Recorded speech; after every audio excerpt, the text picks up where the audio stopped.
Yes people, done with your break. आप लोगों का ब्रेक हो गया। ब्रेक के बाद वापस से आपका स्वागत है। तो आपका स्वागत है ब्रेक के बाद। Yes people, now next part is eighty G. G मतलब जी, थोड़ा रेस्पेक्ट देना। एटी जी, जी का मतलब जी जी।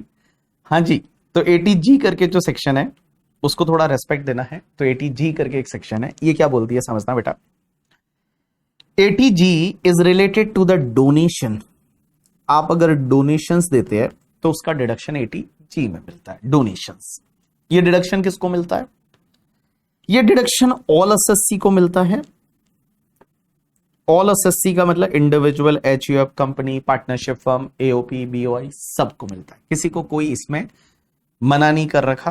तो eighty G is for donation, all SSC को मिलता है। अब एक बात समझना, इसमें डिडक्शन कितना मिलता है, कैसे मिलता है, वो ध्यान रखना। इसमें दो कैटेगरी होती है। एक होती है अनलिमिटेड कैटेगरी, अनलिमिटेड कैटेगरी, और एक होती है लिमिटेड कैटेगरी। आप बोलोगे अनलिमिटेड कैटेगरी क्या है, लिमिटेड कैटेगरी क्या है? आपको बताते हैं। आपका ध्यान इधर होना चाहिए। आप बुक में देखोगे तो आपको समझ में नहीं आएगा, आप इधर ध्यान दे दीजिए। एक होती है अनलिमिटेड कैटेगरी, एक होती है लिमिटेड कैटेगरी। पहले अपन अनलिमिटेड कैटेगरी की बात करते हैं। अनलिमिटेड कैटेगरी में भी दो पार्ट। एक होती है 100% अनलिमिटेड कैटेगरी, और एक होती है 50% अनलिमिटेड कैटेगरी। मतलब एक तो 100% अनलिमिटेड कैटेगरी, एक 50% अनलिमिटेड कैटेगरी। पहले अपन 100% की बात करते हैं। 100% में क्या क्या आता है? तो 100% को आप ऐसे याद रख लो कि कहीं पे भी आपको नेशनल लिखा दिख जाए, नेशनल, जैसे नेशनल डिफेंस फंड करके, national sports funds, national culture fund, national children fund, तो कहीं पे भी आपको नेशनल दिखा मिल जाए, लिखा मिल जाए, या फिर कहीं पे भी आपको पीएम दिखा मिल जाए, पीएम, जैसे prime minister care fund, PM care fund आया था बीच में, या फिर prime minister national relief fund, या फिर prime minister Armenia earthquake relief fund. उसके बाद तुम्हारा कोई भी जो पीएम, जहां जहां पीएम लिखा हुआ है, जहां जहां नेशनल लिखा हुआ है, या कहीं पे जिला साक्षरता समिति करके, जिला साक्षरता समिति को डोनेशन दिया, या clean Ganga fund, clean Ganga fund में डोनेशन दिया, या स्वच्छ भारत कोष है, वो स्वच्छ भारत कोष में आपने अगर डोनेशन दिया करके, ठीक है, या फिर national fund for control of the drug abuse, उसके लिए कोई डोनेशन दिया, या कोई भी सीएम रिलीफ फंड आ जाता है, सीएम आ जाता है, या फिर लेफ्टिनेंट गवर्नर एलजी वाला कोई फंड आ जाता है। एलजी मतलब जैसे दिल्ली एलजी, जो एलजी एलजी लेफ्टिनेंट गवर्नर जो होता है उसका कोई फंड है, तो उसमें अगर आप डोनेशन देते हो ना, तो ये अनलिमिटेड कैटेगरी में आएगा और आपको 100% डिडक्शन मिल जाएगा। आप इसको ऐसे याद रखिए ना, जहां जहां नेशनल दिख जाता है, जहां जहां पीएम दिख जाता है, जहां जहां सीएम दिख जाता है, जहां जहां एलजी दिख जाता है करके, एलजी करके, ठीक है, या स्वच्छ भारत कोष दिख जाता है, या क्लीन गंगा फंड दिख जाता है, या फिर जो ड्रग अब्यूज लोग हैं उनके कंट्रोल के लिए अगर कोई फंड दिख जाता है, या कोई भी आर्मी से रिलेटेड फंड दिख जाता है, कोई भी आर्मी से रिलेटेड फंड दिख जाता है, तो उसमें आपका अनलिमिटेड कैटेगरी में 100% डिडक्शन मिलेगा। लेकिन एक बात समझना, अनलिमिटेड कैटेगरी में 50% डिडक्शन में एक ही है, that is prime minister drought relief fund. Prime minister drought relief fund means prime minister अगर मान लो सूखा पड़ जाए, drought relief fund, prime minister drought relief fund, that is called your 50%। इसमें लास्ट ईयर तक वो इंदिरा गांधी, राजीव गांधी वगैरह और थे करके, जवाहरलाल नेहरू था करके, ठीक है, इसमें जवाहरलाल नेहरू जी थे, इंदिरा गांधी का फंड था, राजीव गांधी का फंड था, मोदी जी ने बोला हटाओ इनको करके, ठीक है, इनको कोई डिडक्शन नहीं मिलेगा। तो इस बार से निर्मला सीतारमण जी ने उनको हटा दिया। तो लास्ट ईयर तक आपने देखा होगा, पहले जवाहरलाल नेहरू मेमोरियल पे भी मिलता था, इंदिरा गांधी पे भी मिलता था, राजीव गांधी फाउंडेशन पे भी मिलता था, वो सब इस बार से हटा दिए मोदी जी ने। मोदी जी ने बोला ये कोई भी गांधी सरनेम चाहिए ही नहीं मुझे करके, तो बोला नहीं चाहिए। तो यहां पे सिर्फ एक रखा है, prime minister drought relief fund. तो देखो, नॉर्मली जो भी प्राइम मिनिस्टर आता है वो सब जगह अनलिमिटेड कैटेगरी 100% में लेने का, लेकिन सिर्फ एक है वो 50% में जाएगा, that is prime minister drought relief fund, वो तुम्हारे 50% में जाएगा। तो अभी prime minister drought relief fund है वो आपके 50% में एक ही बचा है अनलिमिटेड कैटेगरी में। बाकी सब कहीं पे भी नेशनल दिख जाए, पीएम दिख जाए, सीएम दिख जाए, एलजी दिख जाए, आर्मी दिख जाए, सब आप ले लीजिए 100% अनलिमिटेड कैटेगरी में। अब आप मुझे एक बात पूछोगे कि सर एक बात बताओ, आप बार बार बोल रहे हो एक लिमिटेड कैटेगरी, अनलिमिटेड कैटेगरी, ये लिमिटेड अनलिमिटेड है क्या? अभी मैं बताता हूं। तो देखो, पहले मैं अगर अनलिमिटेड कैटेगरी की बात करूं तो आप इसको ऐसे ध्यान दो, जो नेशनल डिफेंस फंड है, prime minister national relief fund है, prime minister Armenia earthquake relief fund, Armenia करके एक जगह वहां पे अर्थक्वेक आया था, उसके लिए कुछ पैसा इकट्ठा किया था, prime minister Armenia earthquake relief fund. CM relief fund कोई दिख जाता है, एलजी गवर्नर वाला जो रिलीफ फंड दिख जाता है, जिला साक्षरता समिति, national sports fund, national children fund, national culture fund, स्वच्छ भारत कोष, clean Ganga fund, national fund for control of drug abuse, prime minister citizen assistance and relief fund, that is PM care fund, end fund for any army. अगर मान लो ये fund है ना, इसमें आपको लेने का है 100% अनलिमिटेड। और एक ही बचा है prime minister drought relief fund. अगर मान लो प्राइम मिनिस्टर सूखा पड़ गया करके, ठीक है, तो प्राइम मिनिस्टर को मतलब क्या बोलते हैं 50% डिडक्शन ही आपको मिलेगा। तो पीएम ड्रॉट रिलीफ फंड है, वहां पे 50% है। Prime minister drought relief fund में 50% है, बाकी सब जगह यहां पे आपका 100% है, ठीक है। लास्ट ईयर तक यहां पे राजीव गांधी, इंदिरा गांधी और वो जवाहरलाल नेहरू और थे, बट उनको बोला भागो करके यहां से, मोदी जी ने बोला हटो यहां से, कोई गांधी वाला चाहिए ही नहीं सरनेम, तो उन्होंने यहां पे हटा दिया। तो अब तुम्हारे 50% अनलिमिटेड में सिर्फ prime minister drought relief fund बचा है। ये अनलिमिटेड कैटेगरी है। अनलिमिटेड कैटेगरी का मतलब होता है कि भैया एक बात बताऊं, अनलिमिटेड कैटेगरी का मतलब होता है, अनलिमिटेड कैटेगरी का मतलब होता है कि कितना भी डोनेशन दो, आपकी मर्जी है उतना दो। आपने 10 करोड़ डोनेशन दिया तो अगर वो 100% में आ रहा है आपको 10 करोड़ का डिडक्शन मिलेगा। अगर मान लो आपने 5 करोड़ डोनेशन दिया, 5 करोड़ मिलेगा। 10 रुपीज डोनेशन दिया, 10 रुपीज का डिडक्शन मिलेगा। और 50% में आ रहा है, आपने 10 करोड़ का डोनेशन दिया, आपको 5 करोड़ का डिडक्शन मिलेगा। आपने 10 रुपीज का दिया, आपको 5 रुपीज का मिलेगा। तो यहां पे बेटा ये अनलिमिटेड है, मींस आपको चाहे जितना आप डोनेशन दे सकते हो। लेकिन अब मैं आपको सिखाने वाला हूं लिमिटेड कैटेगरी। इधर देखिए और इसमें ध्यान देना आप लोग, हाँ इसमें ध्यान देना, याद रखना पड़ेगा। यहां पे एक कॉन्सेप्ट आता है लिमिटेड कैटेगरी। लिमिटेड कैटेगरी और लिमिटेड कैटेगरी में भी दो है। एक है 100% लिमिटेड, मींस 100% डिडक्शन मिलेगा बट लिमिटेड है, और एक तुम्हारा 50% लिमिटेड। अब इसको कैसे याद रखोगे? तो देखो 100% लिमिटेड में जाएगा फो, इसको याद रखोगे फो, क्या याद रखोगे फो। और 50% लिमिटेड में जाएगा HTC मोबाइल, HTC मोबाइल, ये तुम्हारे 50% लिमिटेड में जाएगा। तो देखिए 100% में जाएगा फो और 50% लिमिटेड में जाएगा HTC मोबाइल। आप इसको ऐसे याद रखेंगे कि HTC मोबाइल अगर अपन बेचने जाते हैं तो 50% पैसा ही मिलता है। मोबाइल अगर आप बेचने जाओगे तो 50% ही मिलेगा। तो HTC मोबाइल है वो 50% लिमिटेड, और जो फो है फो में 100%। अब एक बात समझते हैं ये फो क्या है। तो सबसे पहले एफ का मतलब होता है कि आपने डोनेशन दिया अपनी गवर्नमेंट को या किसी लोकल अथॉरिटी को या किसी अप्रूव्ड इंस्टीट्यूशन को फैमिली प्लानिंग के लिए। अगर फैमिली प्लानिंग आपकी 100% होनी चाहिए, ये तो 100% फैमिली प्लानिंग चाहिए ही चाहिए करके, ठीक है, नहीं तो इतने सारे बच्चे हो जाएंगे, क्या करोगे आप, ठीक है। वो नीतीश कुमार ने कुछ बोल दिया, बेचारे को पता नहीं क्या क्या हो गया करके, ठीक है। तो देखो मैं क्या बोल रहा हूं कि आपको सबसे पहले जो है वो फैमिली, एफ का मतलब होता है कि फैमिली प्लानिंग। फैमिली प्लानिंग के लिए आप अगर गवर्नमेंट को, लोकल अथॉरिटी को, अप्रूव्ड इंस्टीट्यूशन को डोनेशन देते हो 100% डिडक्शन मिल जाएगा।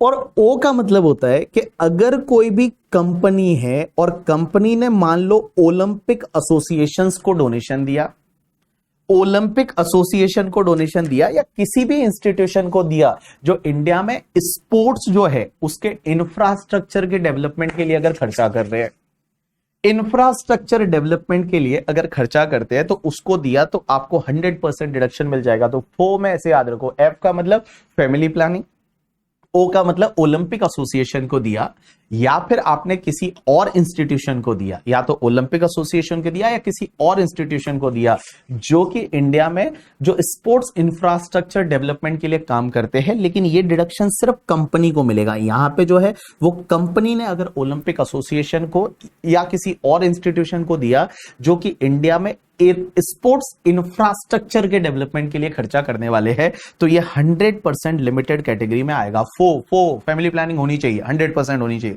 ओलंपिक में 100% मेडल जीतने चाहिए, ठीक है, तो 100%। उसके बाद ये एचटीसी मोबाइल है, इसमें 50% है। एचटीसी मोबाइल का मतलब क्या? तो एच का मतलब होता है कि अगर आपने किसी हाउसिंग डेवलपमेंट जो अथॉरिटी है उसको आपने डोनेशन दिया।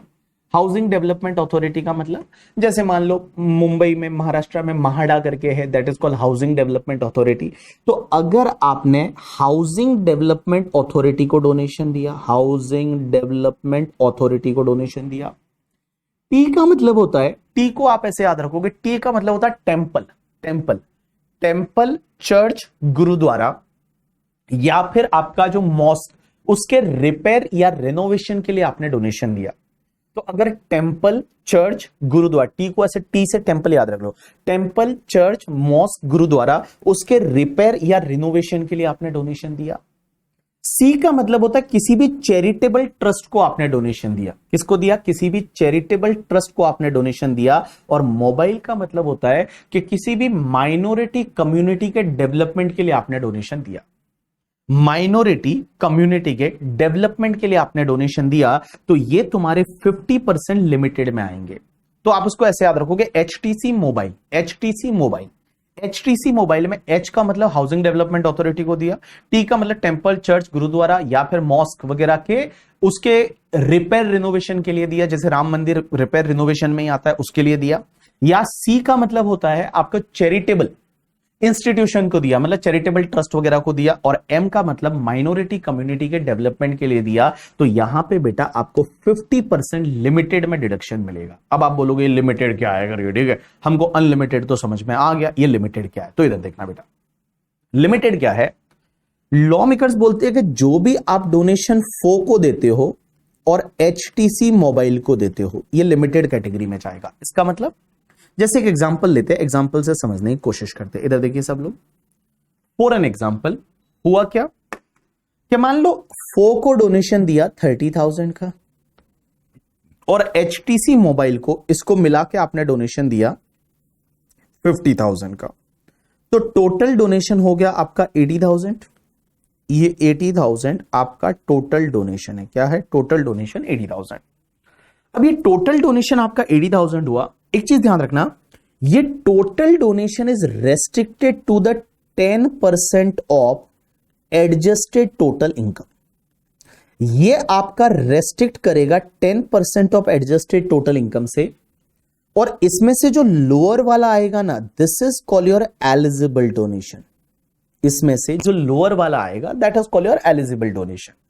तो जो आप ये लिमिटेड का मतलब क्या कि जो आप ये फो और एचटीसी मोबाइल को डोनेशन देते हो, this total donation is basically restricted to the 10% of adjusted total income. ATI के 10% से ज्यादा नहीं हो सकता। और एक बात समझना, ये दोनों में से जो लोअर होगा ना, वो एलिजिबल डोनेशन होगा। अब आप बोलोगे एटीआई क्या होता है? तो एटीआई निकालने के लिए आप एक काम करो, सबसे पहले आप ले लीजिए जीटीआई, ग्रॉस टोटल इनकम ले लीजिए आप अपना। बट ग्रॉस टोटल इनकम में से एक्सक्लूड करिए जितनी भी स्पेशल रेट की इनकम है। स्पेशल रेट की इनकम है उसको आप एक्सक्लूड कर दीजिए। तो जीटीआई में से स्पेशल रेट की इनकम, जैसे एलटीसीजी 20%, एलटीसीजी 10% वाला, एसटीसीजी ट्रिपल बने वाला, विनिंग वाला, क्रिप्टो करेंसी वाला, ये जो स्पेशल रेट्स वाली इनकम है ना, उसको आप एक्सक्लूड कर दीजिए जीटीआई में से। और उसमें से आप लेस कर दीजिए जितने भी आपके डिडक्शन है, ऑल डिडक्शन आप लेस कर दीजिए अंडर चैप्टर 6A के, एक्सेप्ट एक को छोड़ के, एक्सेप्ट 80G, क्योंकि 80G तो कैलकुलेट कर रहे। तो 80G को छोड़ के बाकी जितने भी डिडक्शन है वो आप लेस कर दीजिए। जो भी बचेगा ना, this is call your adjusted total income. तो एडजस्टेड टोटल इनकम कैसे निकालना है? पहले आप अपना ग्रॉस टोटल इनकम लीजिए। बट ग्रॉस टोटल इनकम में से स्पेशल रेट्स वाला इनकम को अलग कर दीजिए। स्पेशल रेट मींस जो 20%, 10%, 15%, 30%, 60% वाले जो स्पेशल रेट्स की इनकम है वो सब अलग कर दीजिए। जो भी बचेगा उसमें से आप ऑल डिडक्शन अंडर चैप्टर 6 से के आप लेस करेंगे एक्सेप्ट 80G को छोड़ के। 80G को आप छोड़ दीजिए क्योंकि वही तो कैलकुलेट कर रहे हैं। तो 80G को छोड़ के बाकी सब डिडक्शन आप लेस कर दीजिए, जो बचेगा वो ATI। ATI का आप 10% लीजिए। अब एग्जाम्पल के लिए मैं ले रहा हूं, मान लो मेरा जो ATI है वो 6 लाख आ गया, तो 6 लाख का 10% कितना होगा? 60,000 होगा। लोअर कितना आ गया? 60,000 हो गया। तो ये 60,000 है ना, ये एलिजिबल डोनेशन है, मतलब इतना ही आप डोनेशन लिमिटेड कैटेगरी में कर सकते थे। अब आपने तो 80,000 किया है, डिडक्शन आपको 60 पे ही मिलेगा। तो 60 में से मैं क्या करूंगा? देखो, हमेशा फर्स्ट प्रायोरिटी आपको देनी की फो को। किसको देनी की? फो को। फो फो फो फो मतलब फैमिली प्लानिंग ओलंपिक वाला, फैमिली प्लानिंग ओलंपिक, फो को फर्स्ट प्रायोरिटी देनी की। तो देखो, इसमें से फो को कितना दिया? 30,000 दिया ना, तो 30,000 पे आप ले लीजिए 100% डिडक्शन, तो ये आपका 30,000 का डिडक्शन हो गया। अब एक बात समझिए, 60,000 में से आपने 34 वाला इधर ले लिया, तो बचा कितना? आपका HTC मोबाइल वाला है वो बचा, और HTC मोबाइल वाला कितना बचा? 30 ही बचा ना, बिकॉज आपका एलिजिबल डोनेशन इज द 60,000, उसमें से 30 इधर ले लिया, तो उधर बचा कितना? 30 बचा। इस 30 पे आप ले लीजिए 50%, तो इसका मतलब आपको डिडक्शन यहां 15,000 मिल जाएगा। तो आपको टोटल डिडक्शन 15,000 एंड 30,000 दोनों का मिला के आपको 45,000 का डिडक्शन मिल जाएगा। मींस टोटल डिडक्शन है वो आपको 45,000 का मिलेगा अंडर द लिमिटेड कैटेगरी। तो मैंने क्या बोला? लिमिटेड कैटेगरी में क्या क्या आएगा समझना। लिमिटेड कैटेगरी में आता है that is the four and HTC mobile. F का मतलब फैमिली प्लानिंग, O का मतलब ओलंपिक एसोसिएशन, ठीक है। H का मतलब आपने अगर हाउसिंग डेवलपमेंट अथॉरिटी को दिया, T का मतलब टेंपल, चर्च, गुरुद्वारा, मॉस्क के रिपेयर रिनोवेशन के लिए, C का मतलब चैरिटेबल ट्रस्ट को दिया, और M का मतलब आपने माइनॉरिटी कम्युनिटी के डेवलपमेंट के लिए दिया। टोटल करने का that is total donation, this is restricted to 10% of the adjusted total income. Adjusted total income में आप GTI ले लो, GTI में ऑल स्पेशल रेट वाला इनकम हटा दो, डिडक्शन सब हटा दो करके, ठीक है। ATG को छोड़ के जो बचेगा वो ATI, और ATI जो है वो ATI का 10% है, उससे रेस्ट्रिक्ट करेगा। अब एक और चीज समझना, आपको ATG में डिडक्शन नहीं मिलेगा अगर 2,000 से ज्यादा का आपने कैश में डोनेशन किया। 2,000 तक आप कैश में कर सकते हैं, मींस 2,000 तक आप कैश में कर सकते हैं, 2,000 से ज्यादा आप कैश में नहीं कर सकते, 2,000 तक आप कैश में कर सकते हैं। एक और चीज समझना भैया, एक बात बताऊं, अगर आपने डोनेशन किया ये चैरिटेबल इंस्टीट्यूशन को, ये जो चैरिटेबल इंस्टीट्यूशन रहती है ना, जैसे HTC मोबाइल में मैं बोल रहा था, ये चैरिटेबल इंस्टीट्यूशन, ये चैरिटेबल इंस्टीट्यूशन को आप डोनेशन करते हो तो आपको डिडक्शन तभी मिलेगा जब आगे वाला रजिस्टर्ड है ATG में। आगे वाला जो है वो रजिस्टर्ड होना चाहिए, ATG सबसेक्शन 5 में उसका रजिस्ट्रेशन होता है। अब आप बोलोगे कि सर एक बात बताओ, ATG का रजिस्ट्रेशन प्रोसेस कैसे होता है? तो ATG का रजिस्ट्रेशन प्रोसेस वैसा ही है जैसा 12AB का रजिस्ट्रेशन प्रोसेस था। हमने ट्रस्ट टॉपिक में पढ़ा था कि जो 12AB का रजिस्ट्रेशन प्रोसेस कैसा होता है, तो जैसा 12AB का रजिस्ट्रेशन प्रोसेस है ना, वैसा ही आपका ATG का रजिस्ट्रेशन प्रोसेस है। तो कोई भी चैरिटेबल ट्रस्ट को बेटा अगर डोनेशन लेना है तो और आगे वाले को डिडक्शन देना है तो खुद ATG में रजिस्टर्ड होना चाहिए, और ATG का रजिस्ट्रेशन प्रोसेस सेम वैसा ही है जैसा अपन ने 12AB का रजिस्ट्रेशन प्रोसेस पढ़ा था। अब एक और चीज समझना, अगर आप चैरिटेबल ट्रस्ट को वगैरह डोनेशन देते हो तो आपको डिडक्शन तभी मिलेगा जब पहली चीज तो वो चैरिटेबल ट्रस्ट क्या करेगा पता है? आपकी डिटेल इनकम टैक्स डिपार्टमेंट को देगा क्या आपने डोनेशन दिया, और वो डिटेल कब तक देनी पड़ेगी? नेक्स्ट ईयर के 31 मई तक। नेक्स्ट ईयर के 31 मई तक वो डिटेल है वो इनकम टैक्स डिपार्टमेंट को देनी पड़ेगी in the form number 10। Form number जो है वो 10BD करके एक फॉर्म है, उसमें इनकम टैक्स डिपार्टमेंट को देंगे और आपको एक डोनेशन का सर्टिफिकेट देंगे, और आपको डोनेशन का जो सर्टिफिकेट मिलेगा वो फॉर्म नंबर 10B में मिलेगा। वो भी कब मिलेगा? 31 मई ऑफ द नेक्स्ट ईयर तक। और अगर आपके पास दोनों में से एक भी कंडीशन सेटिस्फाइड नहीं हुई तो भैया आपको डिडक्शन मिलेगा ही नहीं। तो अगले साल के 31 मई तक वो इंस्टीट्यूशन जो है, जो चैरिटेबल ट्रस्ट है, वो आपको क्या करेगा? डोनेशन का एक तो सर्टिफिकेट देगा एज वेल एज आपकी डिटेल इनकम टैक्स डिपार्टमेंट को देगा, तभी आपको डिडक्शन मिलेगा। अब एक और चीज समझना, डोनेशन यहां पे अगर आप इन काइंड दोगे तो आपको डिडक्शन नहीं मिलेगा, सिर्फ आप मनी में डोनेशन दोगे, कैश में डोनेशन दोगे तभी डिडक्शन मिलेगा, अदरवाइज डिडक्शन नहीं मिलेगा। अब एक और चीज समझना, बहुत बार क्या होता है ना, जैसे ये पीएम रिलीफ फंड है, सीएम रिलीफ फंड है करके, पीएम नेशनल रिलीफ फंड है, इसमें क्या होता है बहुत बार जैसे सब एम्प्लॉय मिलके एम्प्लॉयर के थ्रू डोनेशन दे देते हैं। ऐसा बहुत बार होता है। जैसे अपन एक एग्जांपल लेते हैं कि मान लो हमारी कंपनी है बीबी वर्चुअल, तो हमने सोचा, सब एम्प्लॉय ने बोला हम 2-2 हजार रुपए डोनेशन देना चाहते हैं। तो मैंने क्या किया, मान लो मेरे पास 30 एम्प्लॉय है, तो 30 एम्प्लॉय मल्टीप्लाई बाय 2,000 सबसे ले लिया, और मैंने क्या किया उसमें मेरा भी कुछ जोड़ा, और 2,000 मल्टीप्लाई बाय 30 एम्प्लॉय, टोटल 60,000 का डोनेशन था। मैंने एक साथ डोनेशन कर दिया किसको, पीएम रिलीफ फंड में। तो क्या एम्प्लॉय को डिडक्शन मिलेगा या नहीं? आंसर इज यस, एम्प्लॉय को डिडक्शन मिलेगा। मैं क्या करूंगा, एक उनको सर्टिफिकेट दूंगा, मेरे पास सर्टिफिकेट मिलेगा, वो पीएम उससे मिलेगा, और मैं इन सबको सर्टिफिकेट दे दूंगा, तो उस पर्टिकुलर केस में उनको डिडक्शन मिल जाएगा एटीजी में, कोई दिक्कत नहीं है। तो बहुत बार क्या होता है, एम्प्लॉय जो है वो एम्प्लॉयर के थ्रू डोनेशन देते हैं, तो एम्प्लॉयर के थ्रू अगर मान लो पीएम रिलीफ फंड में वगैरह आपने डोनेशन दिया है तो आपको डिडक्शन मिल जाएगा, कोई दिक्कत नहीं है। चलिए एक काम करिए, फटाफट पहले तो आप एक काम करिए, फटाफट आप पहले तो एक काम करिए कि जो एटीजी में दे रखा है वो पूरा रीड कर लीजिए, और रीड करने के बाद एक क्वेश्चन करिए, जिससे क्या होगा ना, थोड़ी क्लैरिटी आएगी लिमिटेड कैटेगरी को लेकर। एटीजी में दे रखा है वो पूरा रीड कर लीजिए, और वो रीड करने के बाद, रीड करने के बाद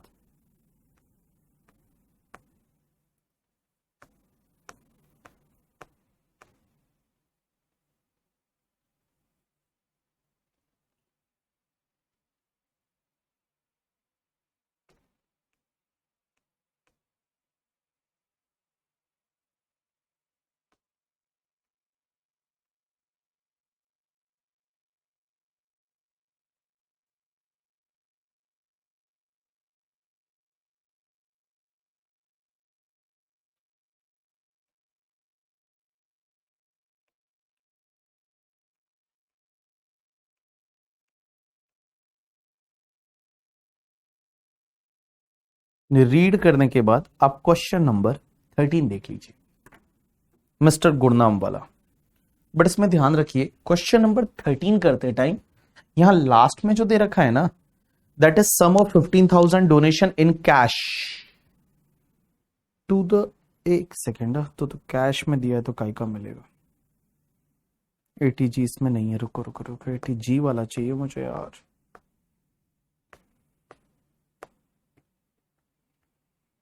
एटीजी लिमिटेड कैटेगरी एक भी क्वेश्चन आईसीआई ने नहीं दिया, ये मैंने पास्ट आरटीपी से ही लिया है। इसमें तो क्लीन गंगा फंड है, स्वच्छ भारत कोष है। हम्म, हम्म, हम्म, हम्म, हम्म, हम्म।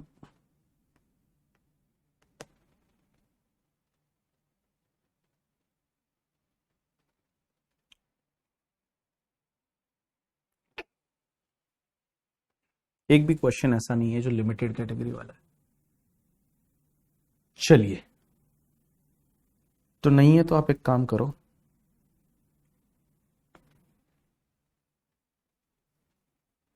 आप पूरा रीड करने के बाद एक एग्जाम्पल जैसा मैं ऐसा लिखवाता हूं, इसको कॉपी करो। इस पार्ट को आप ऐसे का ऐसे कॉपी कर लो, यहां से लेके और यहां तक, कहीं पे ऐसा भी ऊपर कहीं पे कॉपी कर लो इसको, सिर्फ इस पार्ट को, ठीक है। कि लिमिटेड का मतलब कैसे देखते हैं, तो एफओ ले लो यहाँ 30,000 अजम्पशन, एचटीसी मोबाइल ले लो 50,000, ये 80,000, अज्यूम करो adjusted total income 60 lakh, eligible donation ये 30 इधर लो 30 इधर लो 50% ऐसा, और टोटल डिडक्शन में ऐसे ले लो। तो ऐसा कहीं पे कॉपी कर लो, कॉपी कर लो, ये छोटा सा कहीं पे कॉपी कर लो।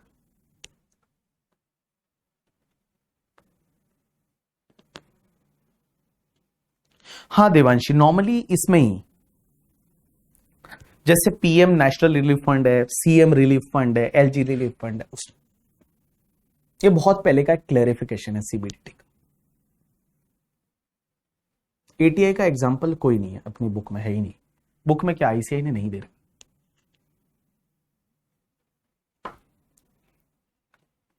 भावेश बोल रहा है CSR अलाउ होगा या नहीं। आप अगर 80 PM रिलीफ फंड में देते हो, PM केयर फंड में देते हो तो अलाउ है, कोई दिक्कत नहीं।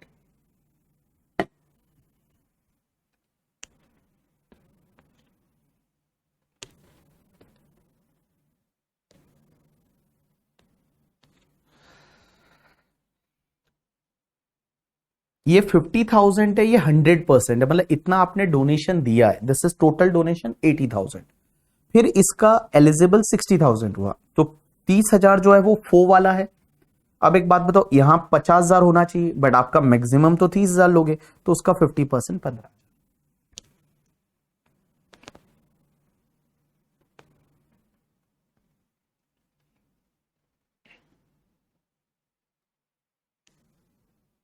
इस एग्जाम्पल को आप कॉपी कर लीजिए।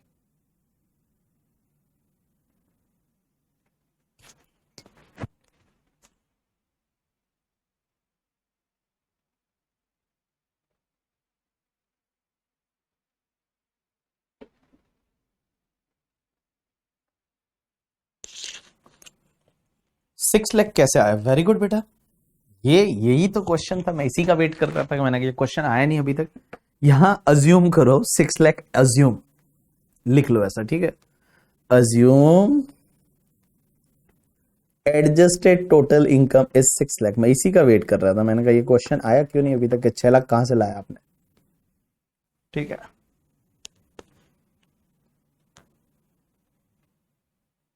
मनोज गौरी बताएंगे, बताएंगे, सब बताएंगे।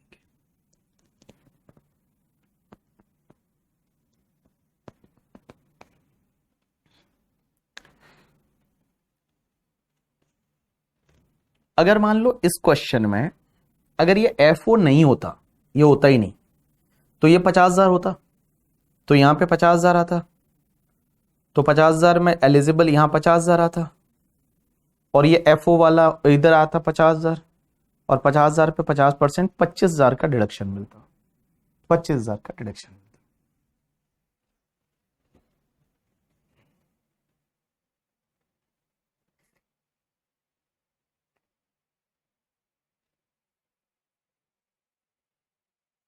जो ऐश्वर्या स्पेशल रेट से टैक्सेबल होती है उसको सबको छोड़ दो। स्पेशल रेट मतलब जो 10%, 15%, 20%, जो स्पेशल रेट वाले।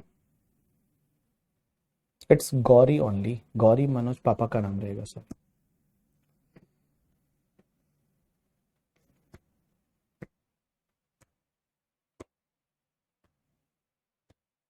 चलिए डन, बोलिए डन, एक बार बोलिए डन।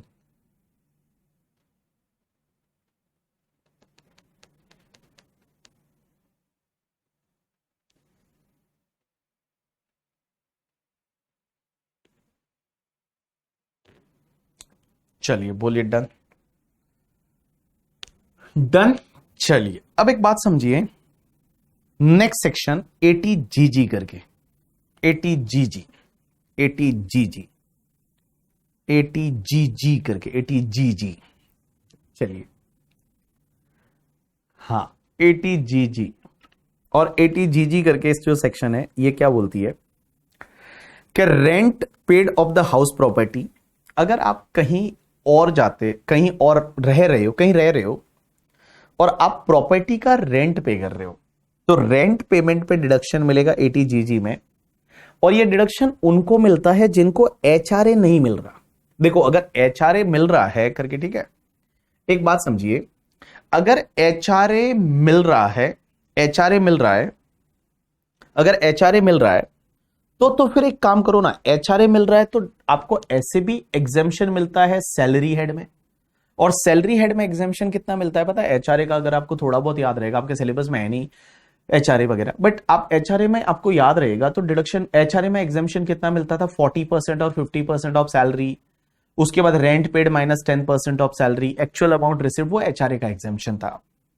अगर आपको HRA नहीं मिलता और अगर आप कहीं पे भाड़े पे रहते हैं और आप रेंट पे कर रहे हैं, तो आप डिडक्शन ले सकते हैं 80GG में। ये एलिजिबल एसएससी यहां पे कौन है? इंडिविजुअल, सिर्फ इंडिविजुअल ले सकता है। अमाउंट ऑफ डिडक्शन कितना मिलेगा? या तो 5,000 रुपीज पर मंथ लीजिए, या फिर 25% of adjusted gross total income, adjusted GTI, और rent paid minus 10% of adjusted GTI. तो यहां पे आपको डिडक्शन कितना मिलेगा? सबसे पहले 5000 पर मंथ। तो अपन ऐसा बोलते हैं कि अगर आप भाड़े पे रहते हो तो साल का 60,000 का डिडक्शन आप ले सकते हो। 60,000 कैसे आएगा? 5000 पर month multiply by 12 that's comes to 60,000। दूसरा 25% of the adjusted GTI. Adjusted GTI क्या होता है अभी मैं बताता हूं। और rent paid minus 10% of adjusted GTI, उतना विच एवर इज लोअर है उतना डिडक्शन आप 80 जीजी में ले सकते हो। बट आप ये तब ले सकते हो जब आप भाड़े पे रहते हो और बेटा आपका एचआरए है वो नहीं मिलता आपको। अब इसमें क्या है, जहां पे आप रह रहे हो भाड़े पे, वहां पे आपके स्पाउस के नाम पे, आपके माइनर चाइल्ड के नाम पे या एचयूएफ के नाम पे कोई घर नहीं होना चाहिए। वहां पे आपके स्पाउस के नाम पे या माइनर चाइल्ड के नाम पे या एचयूएफ के नाम पे कोई घर नहीं होना चाहिए, तो आप डिडक्शन ले सकते हैं इस सेक्शन में। मिस जहां पे आप अपनी ड्यूटी परफॉर्म कर रहे हैं, जहां पे आप रह रहे हैं करके, ठीक है, वहां पे आपके खुद का नाम पे तो होना भी नहीं चाहिए। दूसरी चीज, आपके स्पाउस के नाम पे, माइनर चाइल्ड के नाम पे, एचयूएफ के नाम पे कोई घर नहीं होना चाहिए। अगर वो घर है तो उनके साथ ही रहो ना, अलग से क्यों भाड़े पे रह रहे हो। तो अगर आप अलग से भाड़े पे रहते हो तो फिर आपको डिडक्शन नहीं मिलेगा। लेकिन सर एक बात बताओ, यहां पे एडजस्टेड जीटीआई का मतलब क्या होता है? तो एडजस्टेड जीटीआई मींस आप पहले ले लीजिए ग्रॉस टोटल इनकम और माइनस कर दीजिए ऑल डिडक्शन अंडर चैप्टर 6 से एक्सेप्ट 80 जीजी को छोड़ के। मींस आप पहले ग्रॉस टोटल इनकम लीजिए, यहां सिर्फ ग्रॉस टोटल इनकम बोला है, माइनस आप ऑल डिडक्शन माइनस कर दीजिए अंडर चैप्टर 6 से वाले, बट एक्सेप्ट 80 जीजी, 80 जीजी को छोड़ के। अब आप बोलोगे एक्सेप्ट 80 जीजी क्यों? क्योंकि 80 जीजी ही तो निकाल रहे हैं। तो 80 जीजी को छोड़ के आप बाकी जितने भी डिडक्शन है वो लेस कर दीजिए जीटीआई में से, जो बचेगा that is called adjusted GTI. तो 5000 पर मंथ या 25% ऑफ द एडजस्टेड जीटीआई और rent paid minus 10% of adjusted GTI which ever is lower है, उतने का आपको डिडक्शन मिल जाएगा। अब एक बात समझना, अब आपका डाउट आएगा जो मैं बता दूं क्या आने वाला है। आपका डाउट ये आएगा कि सर एक बात बताओ, अगर कभी क्वेश्चन में ऐसा आ गया कि 80 जी भी आ गया और 80 जीजी भी आ गया तो? क्योंकि 80 जी में क्या लिखा हुआ है, एटीआई कैसे निकालने का? आप पहले जीटीआई लो, एक्सक्लूड करो स्पेशल रेट वाला इनकम और ऑल डिडक्शन लेस करिए एक्सेप्ट 80 जी। और यहां पे लिखा हुआ है ऑल डिडक्शन लेस करिए एक्सेप्ट 80 जी। तो सर अगर दोनों ही आ गया एग्जाम में तो हम यहां पे कैसे कैलकुलेट करेंगे? हम पहले 80 जी कैलकुलेट करेंगे या पहले 80 जी कैलकुलेट करेंगे? एक बात बताऊं, एग्जाम में आज तक ऐसा हुआ नहीं है कि दोनों डिडक्शन आया हो। क्योंकि आप कैसे कैलकुलेट करोगे? यहां बोला है कि जीटीआई आपको एडजस्टेड जीटीआई निकालने के लिए ऑल डिडक्शन माइनस करना है एक्सेप्ट 80 जीजी को छोड़ के, बाकी सब जितने भी डिडक्शन है वो लेस करो। यहां पे बोला है ऑल डिडक्शन लेस करना एक्सेप्ट 80 जी, तो कैसे करेंगे सर? तो फिर एक बात बताओ, ऐसा कभी क्वेश्चन आया नहीं है, बट आता है तो एक साइमल्टेनियस इक्वेशन मेथड होती है और वो साइमल्टेनियसली इक्वेशन मेथड से आपको कैलकुलेट करना पड़ेगा। बट एग्जाम के लिए नहीं आने वाला, नॉट रिलेवेंट। एग्जाम में ऐसा है कि वो दोनों चीजें साथ में नहीं आती है। चलिए नेक्स्ट सेक्शन 80 जीजीए। 80 जीजीए क्या बोलती है कि अगर आप साइंटिफिक रिसर्च के लिए या रूरल डेवलपमेंट के लिए आप डोनेशन देते हो। एक बात बताओ, आप साइंटिफिक रिसर्च के लिए या रूरल डेवलपमेंट के लिए, देखो साइंटिफिक रिसर्च के लिए आप डोनेशन देते हो तो आपको तो डिडक्शन 35 में मिलता है, लेकिन वो 35 में तो सिर्फ उसको मिलता है, 35 में तो सिर्फ उसको मिलता है, 35 में तो सिर्फ उसको मिलता है, 35 में तो उसको मिलता है जिसकी पीजीबीपी की इनकम है। अगर आपकी पीजीबीपी की इनकम नहीं है तो फिर क्या करोगे? जैसे एक सैलरी एम्प्लॉय है, उसने किसी को साइंटिफिक रिसर्च के लिए डोनेशन दिया तो उसको डिडक्शन 80 जीजीए में मिलेगा। और जीजीए में कितना मिलेगा? 100% है, जितना वो डोनेशन करेगा उसका 100% डिडक्शन मिलेगा। 2000 से ज्यादा है तो आप कैश में नहीं कर सकते, कैश में 2000 तक कर सकते हैं, उससे ज्यादा है तो आप कैश में नहीं कर पाओगे। अगर आप कैश में करोगे तो आपको डिडक्शन नहीं मिलेगा। डन। तो देखिए, अगर आपका पीजीबीपी का इनकम है तो आप 80 जीजीए पीजीबीपी का इनकम है तो सेक्शन 35 में डिडक्शन लीजिए। अगर आपका पीजीबीपी का इनकम नहीं है तो आप यहां पे डिडक्शन ले सकते हैं करके, ठीक है। चलिए, सो ये तुम्हारे आपके पेमेंट बेस्ड डिडक्शन थे। यहां पे आपके पेमेंट बेस्ड जितने भी डिडक्शन है वो आपके कंप्लीट हो जाते हैं। अब अपन चालू कर रहे हैं that is the income based deduction. अब आप बोलोगे ये इनकम बेस्ड डिडक्शन क्या होते हैं, जो कि दे रखे हैं पार्ट 6 से, अंडर चैप्टर 6 से पार्ट सी में दे रखे हैं, that is income in respect of certain income, sorry deduction in respect of certain income होना चाहिए। यहां पे होना चाहिए डिडक्शन आप इसको डिडक्शन चेंज कर दीजिए, deduction in respect of certain income, income based deduction. 80 GGB में पॉइंट नंबर 80 GGB वाले में पॉइंट नंबर 4 एंड 5 नहीं समझा। अरे ये 80 GGB में पॉइंट नंबर ये वाला ये है ही नहीं, ये पढ़ाया ही नहीं, ये तो अलग है, ये तो अलग है, ये इस सेक्शन का पार्ट था ही नहीं। ये भगवान मैं क्यों जिंदा हूं। ये पॉइंट नंबर ये भाई ये यहां से अलग है, ये 80 GGB पूरा हो गया था। आप लोग ये भी पढ़ के आ गए थे क्या? ओ भाई आप लोग ये भी पढ़ के आ गए थे। अरे वो यहां तक ही था बस, यहां से अलग पार्ट चालू हो रहा है। गजब, ये कैसे पढ़ लिया यार।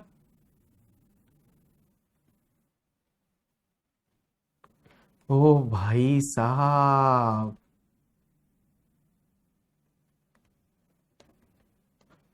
ये बोली कि सर इसमें पॉइंट नंबर 4 और 5 में डाउट है और वो उसको पॉलिटिकल पार्टी को, ये पॉइंट ही अलग है, ये अलग ही है, यहां से अलग एक सेगमेंट चालू होता है। भाई साहब क्या बताएं मैं आपको, विधवा कर लिया तुमने तो आज सच्ची। ओ भाई साहब, चलो अब अपन एक काम करते हैं, इनकम बेस्ड डिडक्शन चालू करने से पहले मैं आपको कुछ इनकम बेस्ड डिडक्शन पहले पढ़ा लेता हूं, उसके बाद में ये पढ़ लेंगे, ठीक है।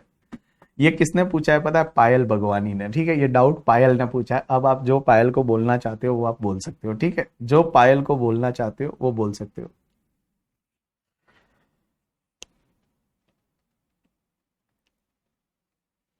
चलिए आप एक काम करिए, यहां पे एक लाइन डाल दीजिए। हमारे उधर एक कहावत है, कहावत ये है कि बंदर को एक सीढ़ी बता देनी चाहिए, ठीक है, तो वो चढ़ जाता है अपने आप। चलो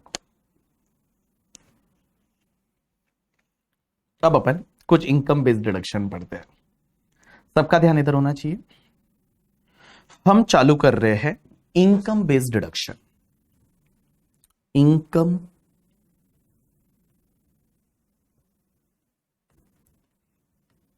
बेस्ड डिडक्शन, अभी तक जो हमने पढ़ा था वो एक्सपेंसेस बेस्ड डिडक्शन था, मतलब खर्चा करते हो तो डिडक्शन मिलता है। अब अपन पढ़ रहे हैं income based deduction. Income based deduction क्या क्या होते हैं, तो एक बात बताऊं, एक तो अंडर चैप्टर 6A में एक तो है पार्ट सी करके, पार्ट सी में मिलता है, और एक तुम्हारे इनकम बेस्ड डिडक्शन मिलते हैं पार्ट CA करके, एक है पार्ट CA करके। अब ये पार्ट सी में होते हैं डिडक्शन 80IA से लेके और 80RRB तक के, और पार्ट CA में होते हैं 80TTA एंड 80TTB, ये जो होते हैं पार्ट CA में होते हैं। तो income based deduction basically under chapter 6A में दो पार्ट है, one is the part C and one is the part CA। Part C में होते हैं वो 80IA से लेके 80RRB तक के डिडक्शन, और पार्ट CA में होते हैं 80TTA और 80TTB के डिडक्शन। चलिए सबसे पहले तो अपन एक काम करते हैं कि जो आपने घर पे या ऑफिस में एटलीस्ट 80TTA और 80TTB तो देख रखा है, तो अपन एक काम करते हैं, सबसे पहले 80TTA और 80TTB है वही अपन कंप्लीट कर लेते हैं कि 80TTA और 80TTB क्या बोलता है। तो सबसे पहले अगर मैं 80TTA की बात करूं तो 80TTA क्या बोलता है पता है? पहली चीज तो 80TTA का जो डिडक्शन मिलता है ना वो सिर्फ इंडिविजुअल और HUF को मिलता है, मींस इंडिविजुअल एंड HUF को मिलता है। और आपका अगर सेविंग बैंक का इंटरेस्ट है, आपका अगर सेविंग बैंक का इंटरेस्ट है, कौन सा सेविंग बैंक का इंटरेस्ट, तो सेविंग बैंक का इंटरेस्ट होता है ना, वो आप एक काम करो, सेविंग बैंक अकाउंट किसके साथ होना चाहिए? या तो बैंक के साथ, कोऑपरेटिव बैंक के साथ, पोस्ट ऑफिस के साथ, सेविंग बैंक का इंटरेस्ट को पहले आप आईएफओएस में टैक्सेबल कर दो, और आईएफओएस में टैक्सेबल करने के बाद आप यहां पे डिडक्शन ले सकते हो मैक्सिमम 10,000 तक। मैक्सिमम 10,000 का डिडक्शन आप कहां पे लोगे? एटीटीटीए में। तो देखो, पहले एटीटीटीए सेक्शन पढ़ रहे हैं। ये सेक्शन क्या बोलती है कि कोई इंडिविजुअल एचयूएफ है, सेविंग बैंक का इंटरेस्ट है, आईएफओएस में पहले टैक्सेबल कर दो, उसके बाद आप मैक्सिमम डिडक्शन 10,000 का ले लीजिए एटीटीटीए में। जैसे मैं एक एग्जांपल लेता हूं, मैं इंडिविजुअल हूं या मान लो मेरा एचयूएफ है, सेविंग बैंक का इंटरेस्ट आता है और सेविंग बैंक का इंटरेस्ट हमको मिला 17,000 का। तो पहले 17,000 आईएफओएस में टैक्सेबल होगा और उसके बाद मैक्सिमम 10,000 का डिडक्शन हमको एटीटीटीए में मिल जाएगा। अब एक चीज समझना, अब एक और चीज समझना है यहां पे, अब एक और चीज समझना है यहां पे, एक और चीज समझना है यहां पे। मैंने क्या किया, मान लो फॉर एन एग्जांपल मेरे को सेविंग बैंक का इंटरेस्ट है वो 7,000 ही मिला, तो 7,000 पहले आईएफओएस में टैक्सेबल कर दो और फिर यहां 7,000 का डिडक्शन ले लो, क्योंकि मैक्सिमम डिडक्शन 10,000 है ना, तो आप 7,000 का ले लोगे डिडक्शन।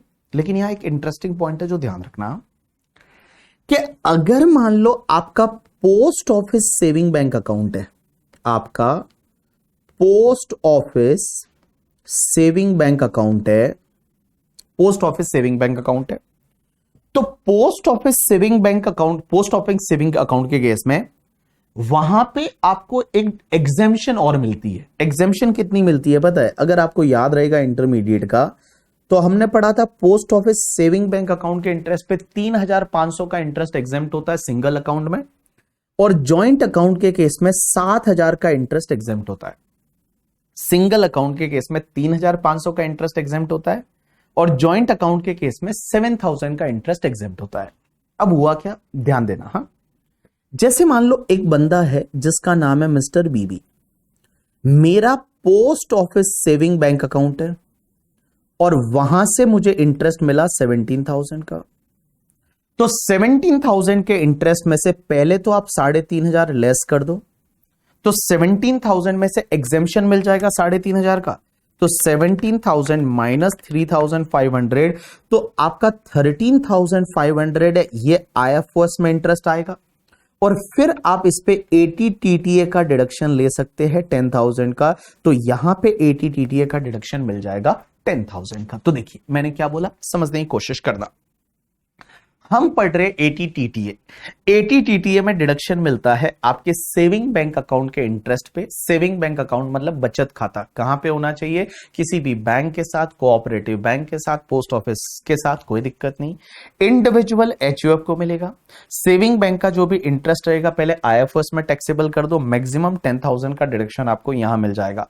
ध्यान रखना, अगर पोस्ट ऑफिस सेविंग अकाउंट है और इंडिविजुअल है तो एक 3,500 का एग्जेम्पशन मिलता है, और जॉइंट अकाउंट के केस में 7,000 का एग्जेम्पशन मिलता है। पहले आप ये एग्जेम्पशन ले लीजिए, बाद में जो इंटरेस्ट बचेगा वो आईएफओएस में टैक्सेबल करिए और फिर आपको 10,000 का डिडक्शन यहां पे एटीटीटीए में मिल जाएगा।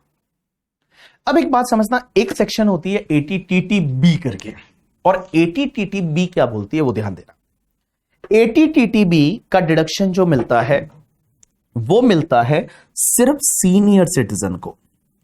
एटीटीटीबी की बात कर रहा हूं, इसका डिडक्शन जो मिलता है वो सिर्फ सीनियर सिटीजन को मिलता है। तो सीनियर सिटीजन का मतलब हो गया रेजिडेंट इंडिविजुअल जिसका एज 60 ईयर्स या उससे ज्यादा है। तो senior citizen means resident individual जिसका एज 60 ईयर्स या उससे ज्यादा है, उसको बोलते हैं सीनियर सिटीजन। तो सीनियर सिटीजन के केस में बेटा यहां पे आपका कोई भी इंटरेस्ट हो, इंटरेस्ट ऑन डिपॉजिट, डिपॉजिट मतलब आपका सेविंग बैंक अकाउंट हो या आपका एफडी हो, आपका आरडी हो, कोई फर्क नहीं पड़ता। कोई भी इंटरेस्ट हो, सेविंग बैंक का इंटरेस्ट हो, एफडी का इंटरेस्ट हो, आरडी का इंटरेस्ट हो, कोई फर्क नहीं पड़ता, आपको यहां पे मैक्सिमम 50,000 तक का डिडक्शन मिल जाएगा।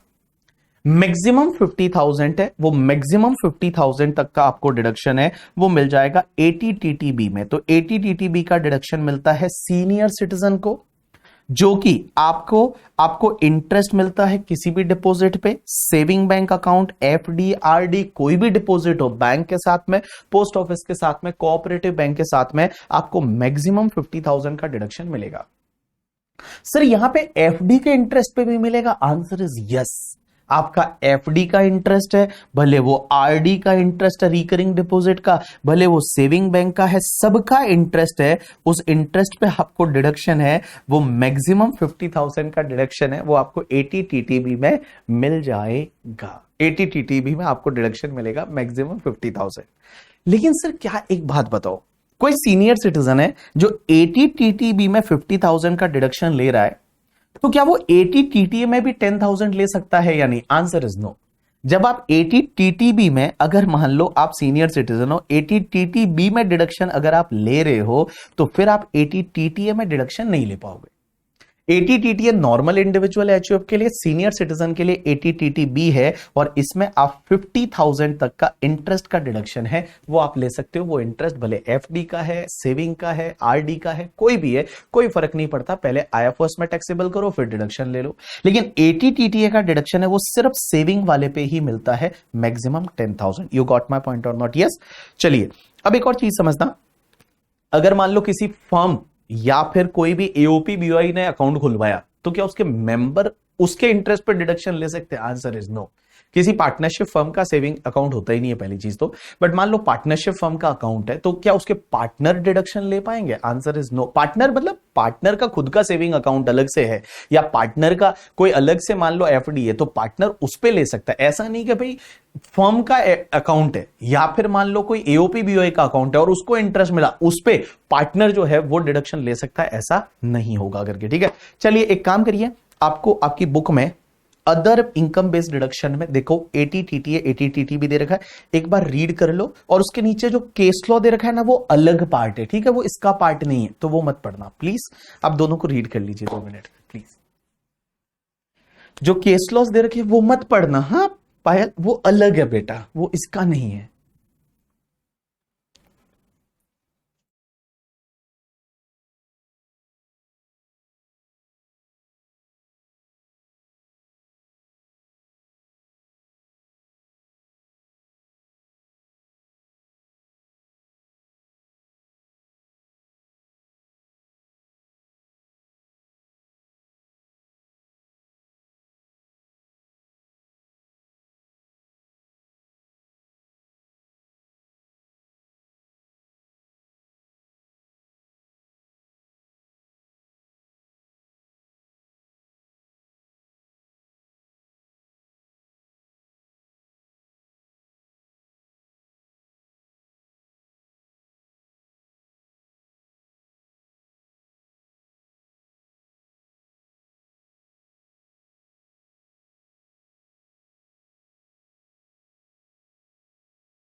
चलिए, 2 डाउट है। एक तो डाउट ये कि क्या यहाँ पे स्मॉल फाइनेंस बैंक, देख बैंकिंग कंपनी लिखा हुआ है लॉ में, बैंकिंग कंपनी जिस पे बैंकिंग रेगुलेशन एक्ट लगता है, तो if it is covered in the banking company तो मिल जाएगा, अदरवाइज नहीं मिलेगा। बैंकिंग कंपनी होनी चाहिए, ठीक है। दूसरी चीज, दोनों में बैंकिंग कंपनी लिखा हुआ है, मतलब दोनों ही सेक्शन में बैंकिंग कंपनी होनी चाहिए, तो एनबीएफसी से इंटरेस्ट मिलता है, उस पर यह डिडक्शन नहीं मिलेगा। दूसरी, ये बंदा बोल रहा है सर अगर सीनियर सिटीजन चाहे कि वो तो एटीटीटीए लेना चाहता है तो ले सकता है। यार क्यों चाहेगा, मतलब थोड़ा बहुत तो सेंस रखो, क्यों चाहेगा? जब उसको 50,000 तक का डिडक्शन एटीटीटीबी में मिलता है तो क्यों ही वो एटीटीटीए लेगा यार? हाँ, एटीटीटीए का डिडक्शन नॉन रेजिडेंट को भी मिल जाएगा, कोई दिक्कत नहीं। हाँ, एशिका यस। फर्म के नाम पे तो ए भाई, फर्म के नाम पे इंडिविजुअल एचयूएफ फर्म में आता है क्या? पागल है क्या ये लड़की? मतलब सच्ची, मतलब यार मेरे को ऐसा लगता है, मेरे को है ना, मतलब कभी लगता है मैं आत्महत्या कर लूं करके। ठीक है, यहाँ लिखा हुआ है ये डिडक्शन इंडिविजुअल एचयूएफ को मिलेगा, यहाँ लिखा है रेजिडेंट सीनियर सिटीजन मतलब इंडिविजुअल। अब यहाँ पे ये लिखा है कि भाई फर्म जो है, फर्म का अगर मान लो कोई है तो उसमें उसका डिडक्शन उसके मेंबर नहीं ले पाएंगे। तो ये बोलती है, ऐश्वर्या बोलती है कि कम से कम फर्म को तो मिल ही जाएगा ना, क्या फर्क पड़ता है। ठीक है, ओ भाई साहब, ओ भाई साहब,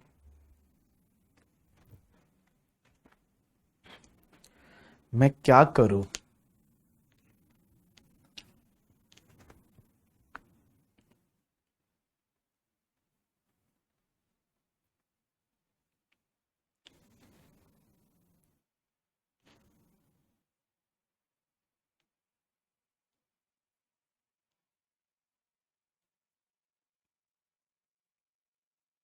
यस, सीनियर सिटीजन 80 टीटीबी में लेगा, नॉर्मल वाला 80 टीटीए में लेगा। ठीक है, चलिए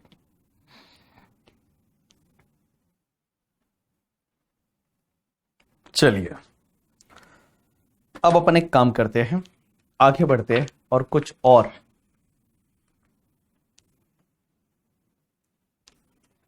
डिडक्शन पढ़ते हैं। आ जाइए सब लोग। एक सेक्शन है,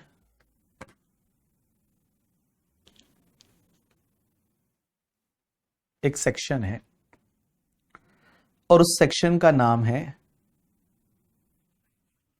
ऑल पीपल पे अटेंशन। एक सेक्शन है, उस सेक्शन का नाम है ATIAC, इसको ध्यान देना। हाँ, सेक्शन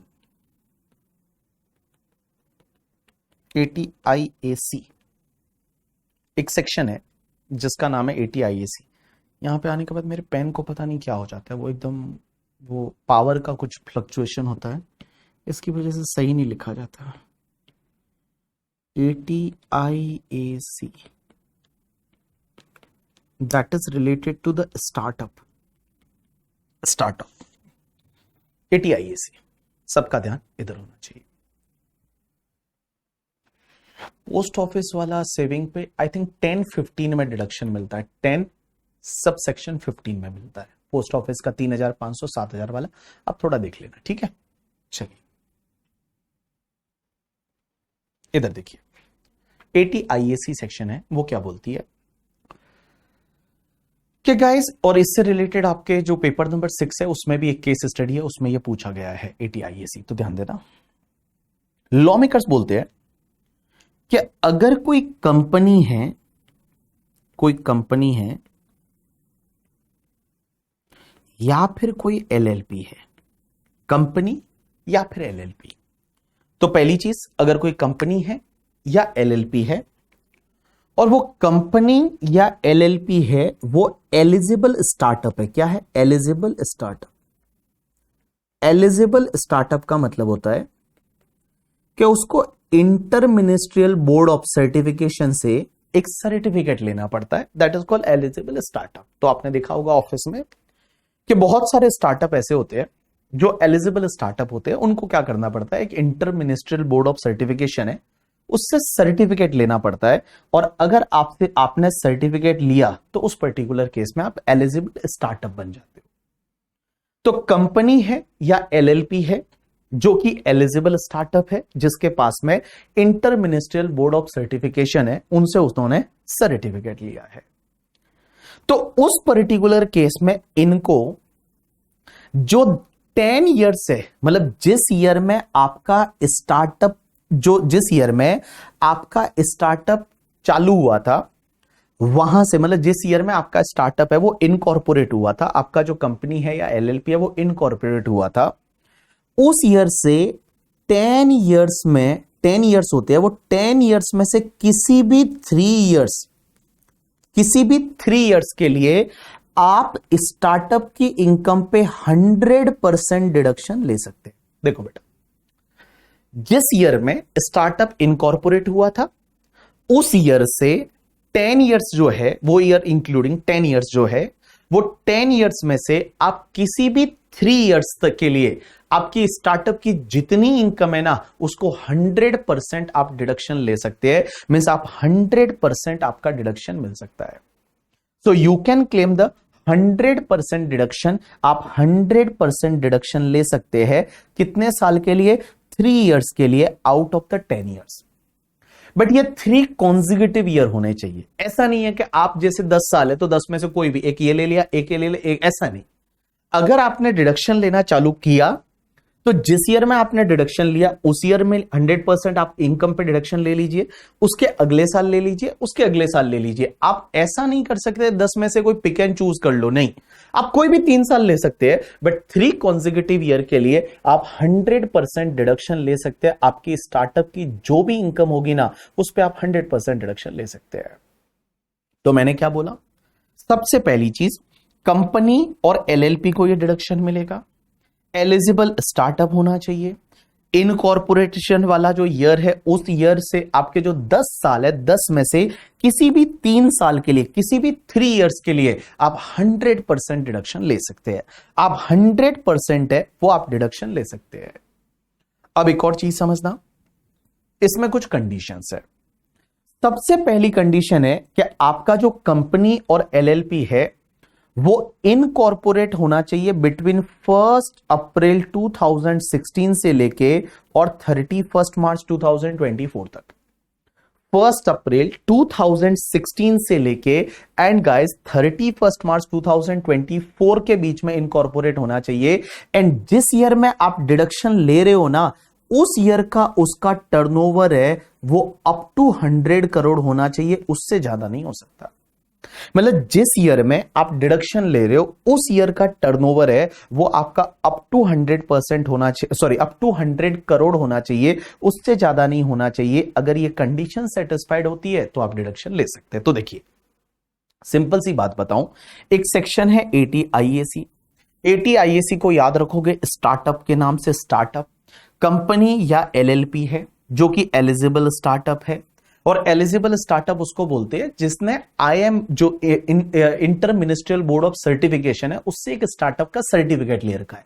सर्टिफिकेट मिलता है, आपने ऑफिस में देखा होगा, सर्टिफिकेट मिलता है स्टार्टअप का सर्टिफिकेट कि आप स्टार्टअप हो। तो आप क्या कर सकते हो, जिस ईयर में इनकॉर्पोरेशन हुए थे उस ईयर से जो 10 साल है, 10 में से कोई भी 3 साल तक आप 100% डिडक्शन ले सकते हो, बट 3 कॉन्जिक्यूटिव ईयर्स लेने पड़ेंगे। कॉन्जिक्यूटिव ईयर्स का मतलब ऐसा नहीं कि 10 साल में से पहले साल ले लिया, फिर 5वें साल, फिर 10, ऐसा नहीं। आपने जब लेना चालू किया तो आपको क्या करना पड़ेगा कि बेटा 3 साल तक आप 100% डिडक्शन है वो आपकी स्टार्टअप की इनकम पे ले सकते हैं। बट कुछ कंडीशन है। पहली कंडीशन, आपका जो ये कंपनी एलएलपी इनकॉर्पोरेट होना चाहिए वो 1/4/2016 से लेके 31 मार्च 2024 के बीच में इनकॉर्पोरेट होना चाहिए। दूसरी कंडीशन यह है कि जिस ईयर में आप डिडक्शन ले रहे हो उस ईयर का आपका जो टर्नओवर है वो 100 करोड़ से ज्यादा नहीं होना चाहिए। It should be up to 100 crore है, वो 100 करोड़ तक ही आपका टर्नओवर हो सकता है। 100 करोड़ से ज्यादा है तो उस ईयर में डिडक्शन नहीं मिलेगा। मतलब जिस ईयर में आप डिडक्शन ले रहे हो उस ईयर का टर्नओवर आपका 100 करोड़ से ज्यादा नहीं होना चाहिए। मतलब छोटे छोटे स्टार्टअप को ये डिडक्शन देना चाहते हैं तो 10 साल में से 3 साल तक आप अपनी पूरी इनकम जो है उस पर 100% डिडक्शन आप ले लीजिए। अब इसमें और कुछ कंडीशन है। पहली कंडीशन कि भैया आपका जो ये बिजनेस है ये नया होना चाहिए स्टार्टअप का। It should not be split up और reconstruction of your existing business. पुराने बिजनेस का ऐसे स्प्लिट अप रिकंस्ट्रक्शन करके किया वो नहीं चलेगा। इसमें जो भी प्लांटेड मशीनरी जो है वो प्लांटेड मशीनरी आपकी न्यू होनी चाहिए। बट फिर 2 एक्सेप्शन है कि 20% तक आपकी प्लांटेड मशीनरी सेकेंड हैंड हो सकती है। एंड जो भी आपकी इंपोर्टेड प्लांटेड मशीनरी है, imported second hand planted machinery है, वो आपकी न्यू ही मानी जाएगी। उसके बाद में एक और कंडीशन ये है कि इसमें आपकी अकाउंट्स ऑडिट होने चाहिए। तो भैया आपके जो अकाउंट्स है वो आपके ऑडिट होने चाहिए। तो ये कंडीशन है। आप एक काम करो, एटीआईएसी आपकी बुक में जो दे रखा है उसको आप एज इट इज रीड कर लीजिए। पायल बागवानी रीड कर ले पहले, वही वाली सेक्शन एटीआईएसी, ठीक है? उसके आगे वाली मत करना। एटीआईएसी को रीड कर लीजिए। अब जैसे ये डाउट आएगा कि भाई अगर मान लो पहले साल हमारा टर्नओवर था वो 100 करोड़ था, पहले साल टर्नओवर 80 करोड़ था तो आपने डिडक्शन ले लिया, दूसरे साल 120 करोड़ हुआ तो उस साल डिडक्शन नहीं मिलेगा, तीसरे साल 90 करोड़ हुआ डिडक्शन मिल जाएगा। तो क्या चौथे साल डिडक्शन मिलेगा? नहीं, 3 कॉन्जिक्यूटिव ईयर बोले तो कॉन्जिक्यूटिव ईयर यहां 3 कंप्लीट हो रहे हैं, इसके बाद आपको डिडक्शन नहीं मिलेगा। तो आपका 2 साल ही मिला, पहले साल मिला, दूसरे साल नहीं मिला क्योंकि टर्नओवर 100 करोड़ से ज्यादा था, तीसरे साल मिल गया। Answer is yes. रीड करिए आप लोग, रीड करिए, ATIAC में जो दे रखा है रीड कर लीजिए।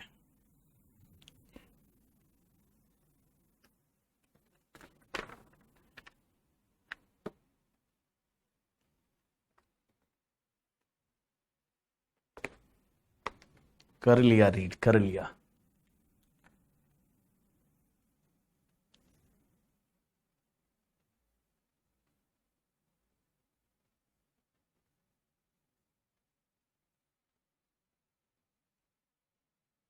चलिए,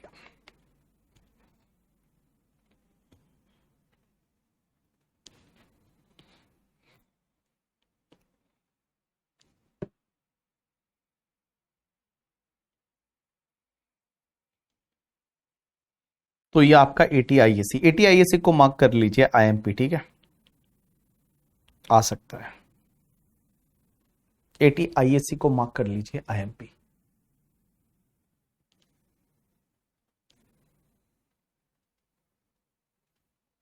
चलिए डन। अब अपन चलते हैं थोड़े और इनकम बेस्ड डिडक्शन पढ़ने। एक तो मैंने आपको ATJJAA बोला था, जा मत आ, ये आप पढ़ चुके होंगे। सबसे पहली चीज, ये डिडक्शन किसको मिलता है? जिसमें बिजनेस करते हो, ऑडिट होती है, उसी को मिलता है। डिडक्शन कितना मिलेगा? जो एडिशनल एम्प्लॉय है उसका 30% कॉस्ट का डिडक्शन आपको मिल जाएगा।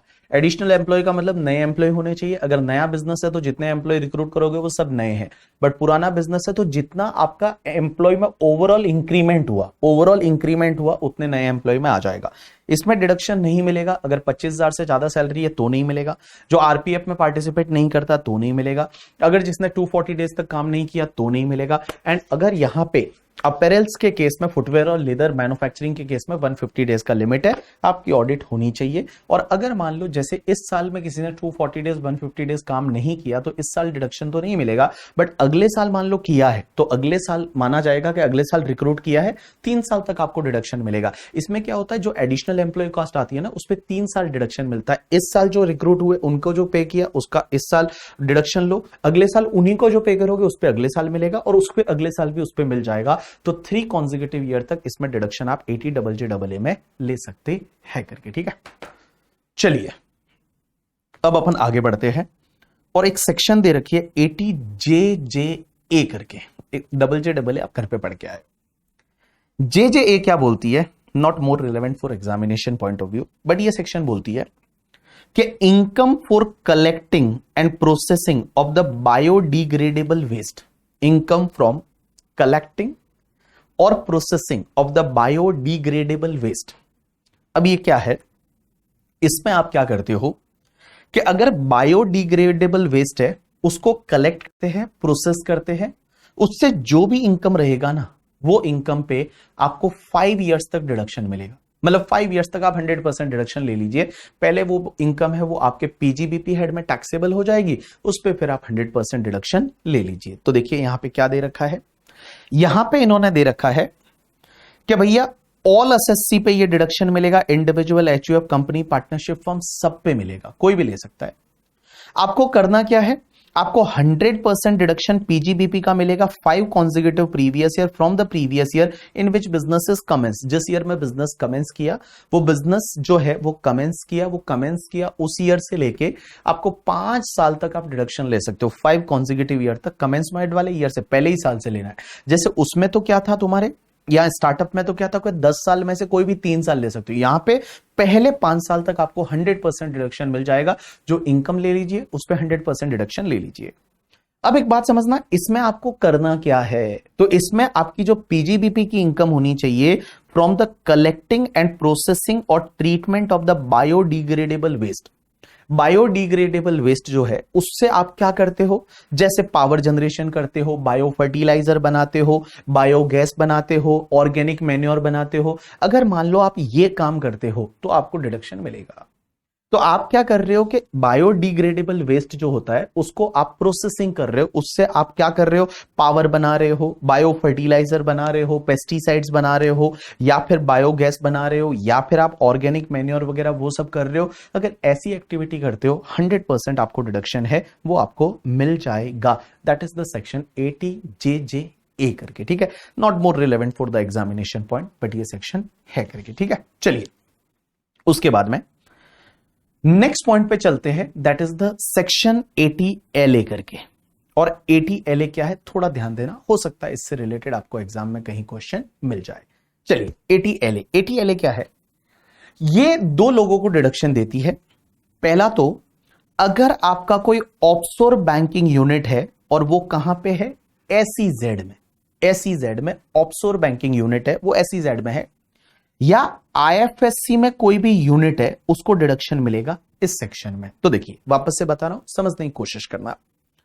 पहली चीज तो क्या मैंने बोला कि कोई भी बैंक है, कोई भी बैंक मतलब या तो वो इंडियन बैंक है या फिर कोई फॉरेन बैंक है, और ये लोग क्या करते हैं पता है, अपनी ब्रांच खोलते हैं SEZ में।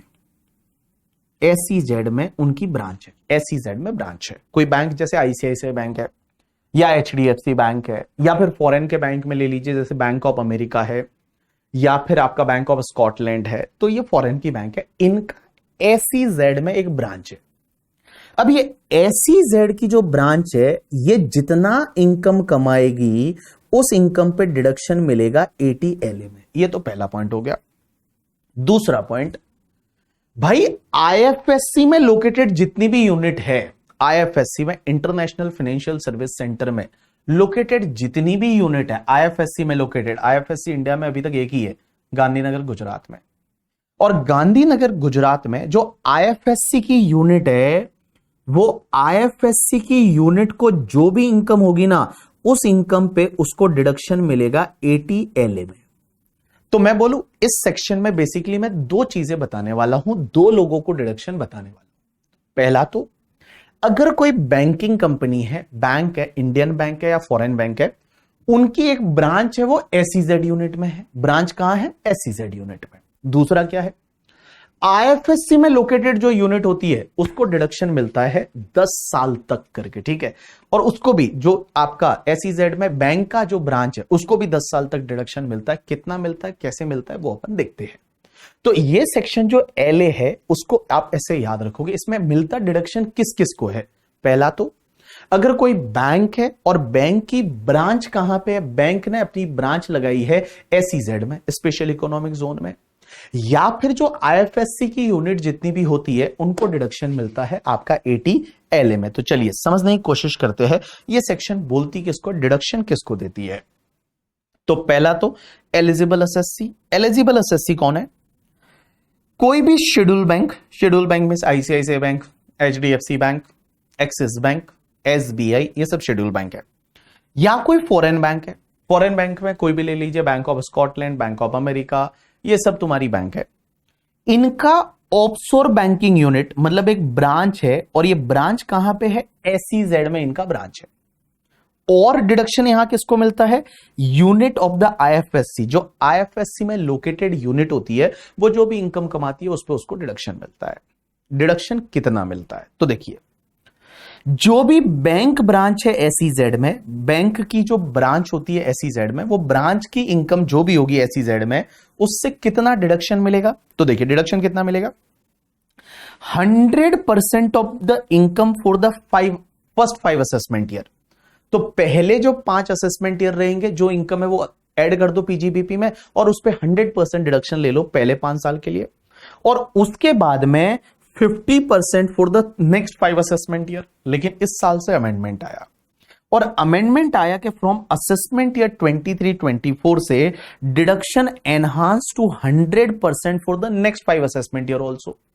तो आप अभी मैं बताऊं ना, ये 50% वाला आप याद नहीं रखोगे तो भी चलेगा। इन्होंने रेट्रोस्पेक्टिवली एक अमेंडमेंट कर दिया, और अब इन्होंने बोला कि SEZ में कोई भी बैंक की कोई ब्रांच है, तो ब्रांच की जो इनकम होगी ना, वो ब्रांच की इनकम पे 100% डिडक्शन मिल जाएगा 10 साल तक। तो फर्स्ट 10 असेसमेंट ईयर के लिए डिडक्शन मिल जाएगा। आप इसको ऐसे याद रख लीजिए कि देखो अगर एक ब्रांच है जो कहां है, SEZ में है किसी भी बैंक की, तो SEZ में वो ब्रांच जितना इनकम कमाएगी, वो ब्रांच की इनकम जो है वो देखो बैंक के रिटर्न में आएगी, बट उस पे 100% डिडक्शन मिल जाएगा फर्स्ट 10 असेसमेंट ईयर के लिए। पहले कैसे था कि पहले 5 साल के लिए 100%, दूसरे 5 साल के लिए 50% डिडक्शन था। अब इन्होंने कर दिया कि बोला नहीं, नेक्स्ट 5 इयर्स के लिए भी आपको 100% ही मिलेगा। तो आप एक काम कर सकते हैं, इसको ऐसे याद रख सकते हैं, 10 साल तक 100%। और दूसरा, जो यूनिट IFSC में आपने लगाई है, international financial service centre, that is Gujarat के पास गांधीनगर में, वहां पे आपने यूनिट लगाई है, तो उस पे आपको डिडक्शन कितना मिलेगा, 100% of income for any 10 consecutive assessment year at the option of the assessee out of the 15 assessment year में से। आप एक काम करिए, 15 साल में जब आपने बिजनेस चालू किया, IFSC में आपने कोई यूनिट लगाई, international financial service centre Gandhinagar Gujarat में, आपने वहां पे यूनिट लगाई, तो कोई भी यूनिट है वो सर्विस इंडस्ट्री रहेगी ऑब्वियसली। तो आप एक काम करिए, आपके जो फर्स्ट 15 साल है उसमें से कोई भी 10 साल बट कॉन्जिक्यूटिव लेने हैं, आप 100% डिडक्शन ले सकते हो। आप फर्स्ट 10 इयर्स के लिए, मतलब फर्स्ट 15 इयर्स में से आप 10 इयर्स के लिए 100% डिडक्शन ले सकते हैं। तो इसको आप ऐसे याद रखिए ना, देखो पहली चीज LA क्या है, आपका जो सेक्शन है वो 80 LA दो लोगों को डिडक्शन देता है। पहला तो अगर SEZ में किसी भी बैंक का, इंडियन बैंक या फॉरेन बैंक है, उसका ब्रांच वहां पे क्या है, वहां पे ब्रांच है। और दूसरी चीज ये है कि IFSC में लोकेटेड यूनिट है, उसको डिडक्शन मिलेगा। डिडक्शन कैसे, कितना कितना मिलेगा, तो अगर मैं मान लो बैंक की SEZ यूनिट की बात करूं तो उसमें फर्स्ट 10 ईयर्स है 100% डिडक्शन, लेकिन IFSC में लोकेटेड जो यूनिट है उसमें फर्स्ट 15 इयर्स में से आप कोई भी 10 कॉन्जिक्यूटिव इयर्स के लिए 100% डिडक्शन ले सकते हैं। आगे एक नोट दे रखा है, deduction allowed from the previous year in which permission under the banking act या सेबी एक्ट या IFSC एक्ट इज रिसीव्ड। तो भैया सीधी सी बात है, आप वहां पे काम भी तभी कर सकते हो जब आपके पास बैंकिंग एक्ट में, सेबी एक्ट में, IFSC एक्ट में परमिशन होना चाहिए। बट एक बात बताओ, एलिजिबल इनकम कौन सी होनी चाहिए, कौन सी इनकम पे डिडक्शन मिलेगा, इनकम कौन सी होगी जिस पे डिडक्शन मिलेगा, तो any income from, one is the OBU in the SEZ। OBU का मतलब ऑफसोर्स बैंकिंग यूनिट जो है वो SEZ में है, उसको जो भी इनकम होगी उस ब्रांच को, उस इनकम पे डिडक्शन मिल जाएगा। या जो यूनिट ऑफ द IFSC है, जो IFSC में लोकेटेड कोई भी यूनिट है, IFSC में लोकेटेड अगर कोई भी यूनिट है, उसको जो भी इनकम होगी उस पर डिडक्शन मिल जाएगा। अब एक चीज समझना, नेक्स्ट दे रखा है ट्रांसफर ऑफ द एयरक्राफ्ट और a ship which was leased by unit of IFSC and such unit has commenced the operation up to 31st March 2024। Transfer of an aircraft, अगर आपने कोई एयरक्राफ्ट ट्रांसफर कर दिया, means aircraft transfer कर दिया, या फिर शिप है वो आपने ट्रांसफर कर दिया, which was leased by unit of the IFSC। IFSC में लोकेटेड कोई यूनिट है, उसने क्या किया, एयरक्राफ्ट या शिप है वो किसी को लीज कर दिया और उससे जो इनकम हुई, and such unit has commence operation up to 31st March 2024। यहां पे ट्रांसफर का मतलब ट्रांसफर से नहीं है, यहां का ट्रांसफर का मतलब है आपने क्या किया, लीज्ड आउट किया। जैसे मैं एक एग्जांपल लेता हूं, क्या फॉरेन का एक कंपनी है, वो मान लो IFSC में आके लोकेटेड हो गया, एक फॉरेन का कंपनी है XYZ, अपन कंपनी का नाम ले लेते हैं, वो IFSC में आके लोकेटेड हो गया, एक फॉरेन का कंपनी। अब वो क्या करता है कि वहां पे जो एयरक्राफ्ट है या जो शिप है उसको लीज पे देता है। अब वो देखो एक्टिविटी वहां पे हो रही है, बट अल्टीमेटली जो एयरक्राफ्ट है वो तो बाहर उड़ेगा, शिप जो है वो बाहर उड़ेगा। तो उसने क्या किया, इंडिगो को मान लो, अपने जो इंडिगो को, वो इंडिगो को उन्होंने एयरक्राफ्ट लीज पे दे दिए। तो एयरक्राफ्ट उसने IFSC में लोकेटेड यूनिट है, उसने एयरक्राफ्ट किसी को लीज पे दे दिए, या शिप है वो किसी को लीज पे दे दिए, तो उस पर्टिकुलर केस में भी उनकी जो इनकम होगी IFSC में लोकेटेड यूनिट की, उस पे 100% डिडक्शन मिल जाएगा। And last part, next point is very interesting, यहां पे ध्यान देना, अगर आप बैंकिंग बिजनेस करते हो with the undertaking located in SEZ और एनी अंडरटेकिंग विच डेवलप्स और ऑपरेट्स और मेंटेन अ SEZ। अब देखो ये पॉइंट बड़ा इंटरेस्टिंग है, ये पॉइंट क्या है मैं आपको बताता हूं, समझने की कोशिश करना। ये पॉइंट क्या बोलता है, एक एग्जांपल लेते, एग्जांपल से समझते। जैसे एक बात बताओ, एक बैंक है जिसका नाम है ICICI बैंक, और ICICI बैंक ने क्या किया, सूरत में लोकेटेड SEZ में अपनी ब्रांच डाली। अब सूरत में लोकेटेड SEZ में अपनी ब्रांच डाली तो वो ब्रांच की जो इनकम होगी ना उस पे तो ATLA में डिडक्शन मिलेगा ही मिलेगा भाई। जो ब्रांच की जो इनकम होगी वो ब्रांच की इनकम पे तो 100% डिडक्शन मिलेगा ही मिलेगा। लेकिन ये वाला पॉइंट ये बोलता है कि आप क्या करते हो, बैंकिंग बिजनेस करते हो किसी भी अंडरटेकिंग लोकेटेड इन SEZ के साथ, या फिर कोई भी अंडरटेकिंग जो कि डेवलप्स करता है SEZ उसके साथ अगर आप कोई बैंकिंग बिजनेस करते हो तो उस पे जो इनकम होगी उस पे भी 100% डिडक्शन मिलेगा। तो इसका मतलब क्या हुआ, इधर देखिए एग्जांपल लेते, इधर देखिए जैसे ICICI बैंक है, ICICI बैंक है वो अपन एग्जांपल लेते हैं, मुंबई में लोकेटेड है इसका हेड ऑफिस। अब देखो इनकी जो SEZ वाली सूरत की ब्रांच है उसकी जो इनकम होगी उस पे तो 100% डिडक्शन मिलेगा ही मिलेगा। उसके साथ साथ इन्होंने क्या किया, इस ब्रांच ने तो कर ही रही है काम, ICICI बैंक मुंबई वाली ब्रांच ने किसी के साथ में बिजनेस कर दिया जो कि SEZ में लोकेटेड है, उसके साथ SEZ में लोकेटेड यूनिट है उसके साथ डायरेक्ट मुंबई की बैंक ने किया तो उससे जो इनकम होगी ना उस पे भी 100% डिडक्शन मिलेगा। या जो SEZ डेवलप करता है, और SEZ डेवलप कौन करता है, आज सबसे बड़ा SEZ का डेवलपर है वो या तो अंबानी है या अदानी है। तो मान लो अदानी है जिसने SEZ डेवलप किया है, उसके साथ में अगर इन्होंने डायरेक्टली कोई बैंकिंग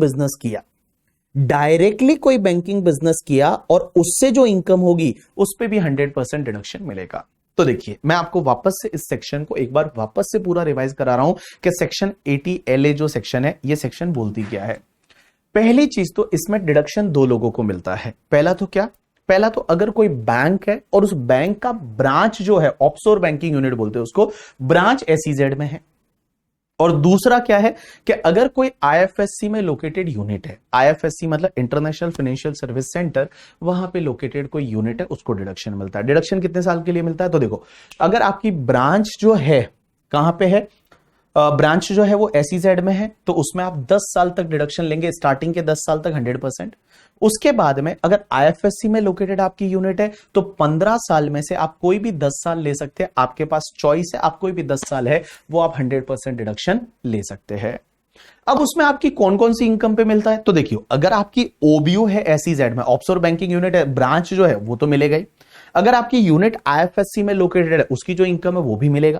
तीसरा पॉइंट क्या बोलता है कि अगर मान लो कोई भी आपने क्या किया, कोई शिप है या एयरक्राफ्ट है वो आपने किसी को लीज आउट किया है, किसने किया है, कोई यूनिट जो IFSC में लोकेटेड है, तो IFSC में एक फॉरेन की कंपनी लोकेटेड है, उसने क्या किया कि अपने जो एयरक्राफ्ट है वो इंडिगो को भाड़े पे दे दिए, या कोई शिप है वो शिपिंग कंपनी को भाड़े पे दे दिया, लीज आउट कर दिया, तो उससे जो इनकम आएगी उस पे भी एक डिडक्शन मिलेगा। एंड लास्ट वाला पॉइंट क्या है कि अगर कोई बैंक है, देखो उसकी ब्रांच SEZ में वो जो काम करेगी उस पे जो इनकम आएगी वो तो 100% डिडक्शन मिलेगा ही, लेकिन उस बैंक ने डायरेक्टली मान लो SEZ में कोई यूनिट लोकेटेड थी उसके साथ बिजनेस कर लिया, या फिर कोई ऐसा पर्सन है जिस पर्सन ने SEZ डेवलप किया है या कोई SEZ को मेंटेन कर रहा है उसके साथ में डायरेक्टली बिजनेस किया और उससे जो इनकम होती है उस पे भी 100% डिडक्शन मिल जाएगा। और यहां पे कुछ पॉइंट्स है। फर्स्ट पॉइंट, सर्टिफिकेट आपको CA का लेना पड़ेगा इस सेक्शन में अगर डिडक्शन लेना है तो, that is under form number CCF करके है जो कि ऑडिट रिपोर्ट है, मतलब CA का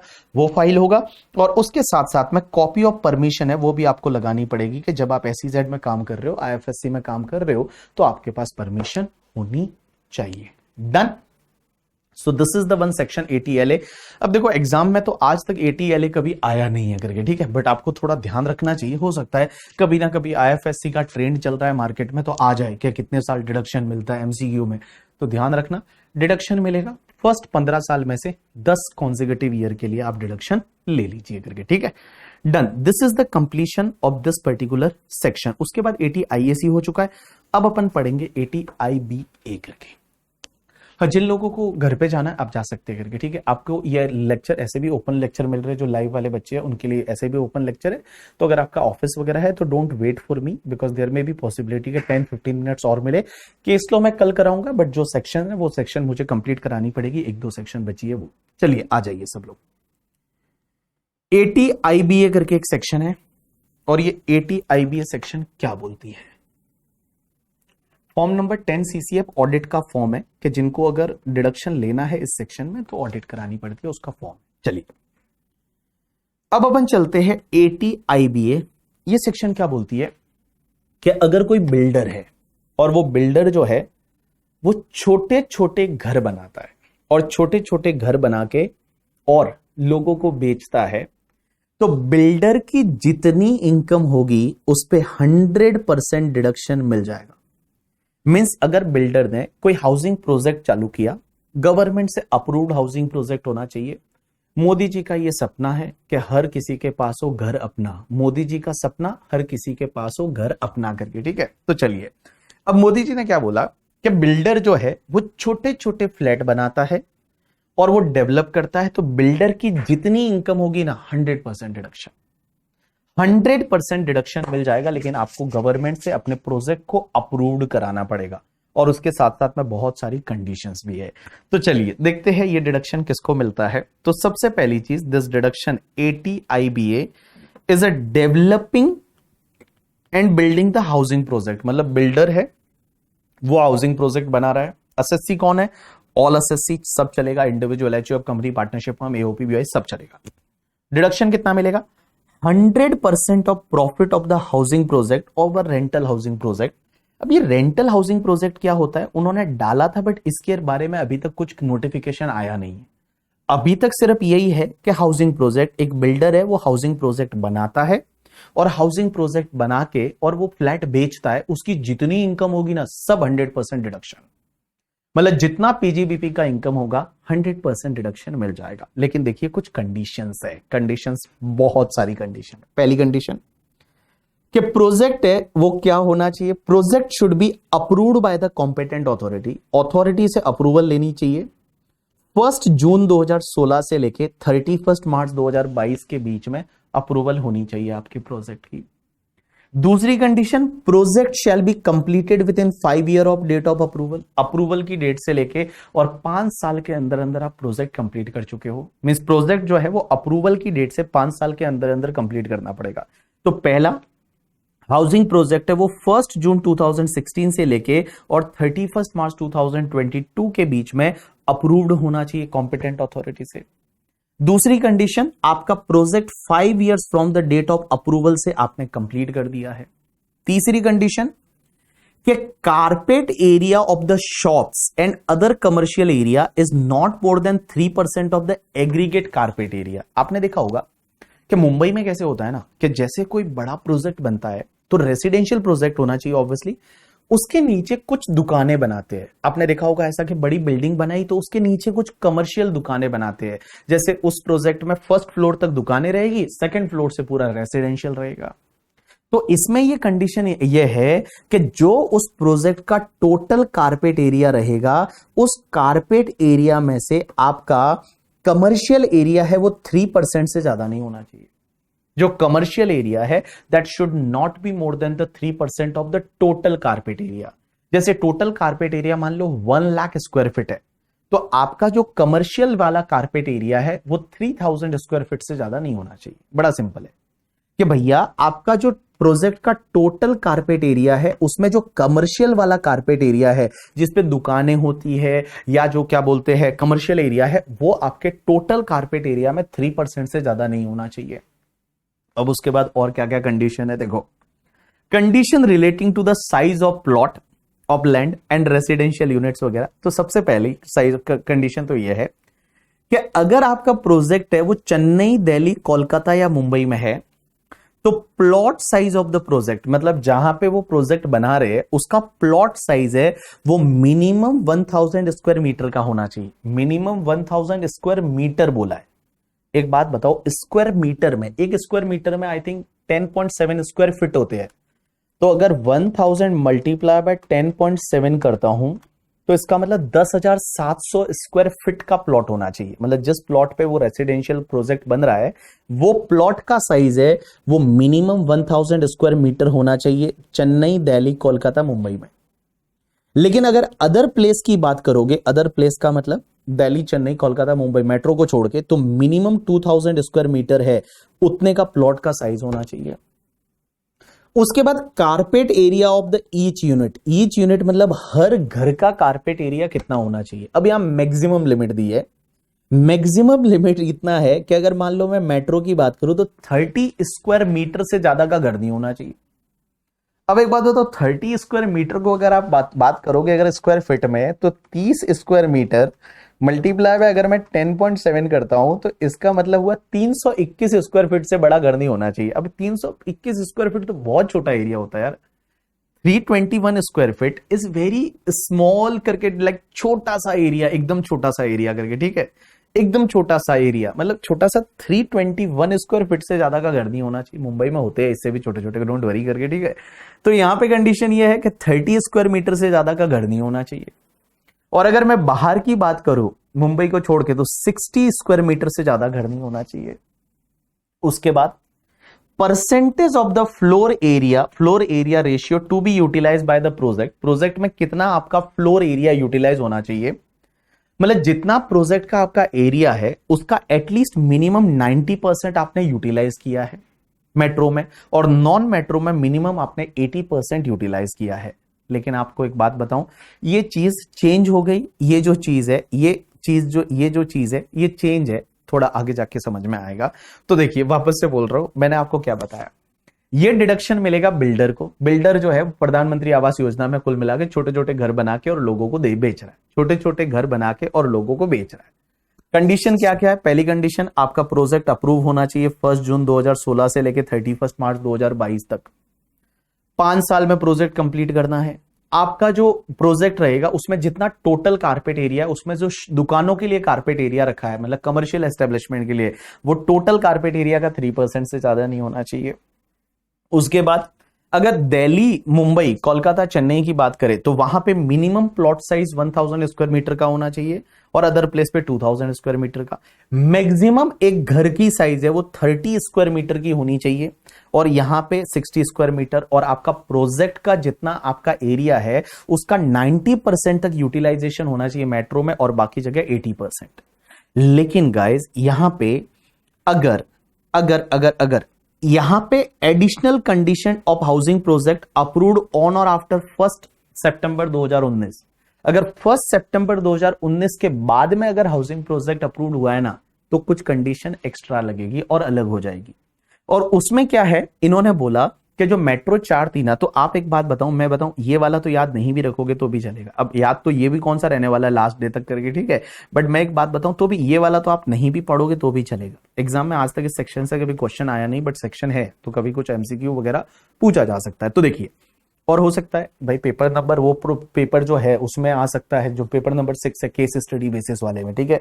तो देखिए इधर सबसे पहले additional condition if housing project approved on और आफ्टर 1 सितंबर 2019, अगर 1 सितंबर 2019 के बाद में हाउसिंग प्रोजेक्ट अप्रूव्ड हुआ है तो उसके लिए कुछ एडिशनल कंडीशन है। पहली कंडीशन, उस SDV of such unit should not be more than 45 lakh. Means stamp duty value जो है उस प्रोजेक्ट, उस पर्टिकुलर यूनिट का, मतलब उस रेसिडेंशियल घर का, एक घर का एसडीवी 45 लाख से ज्यादा नहीं होना चाहिए।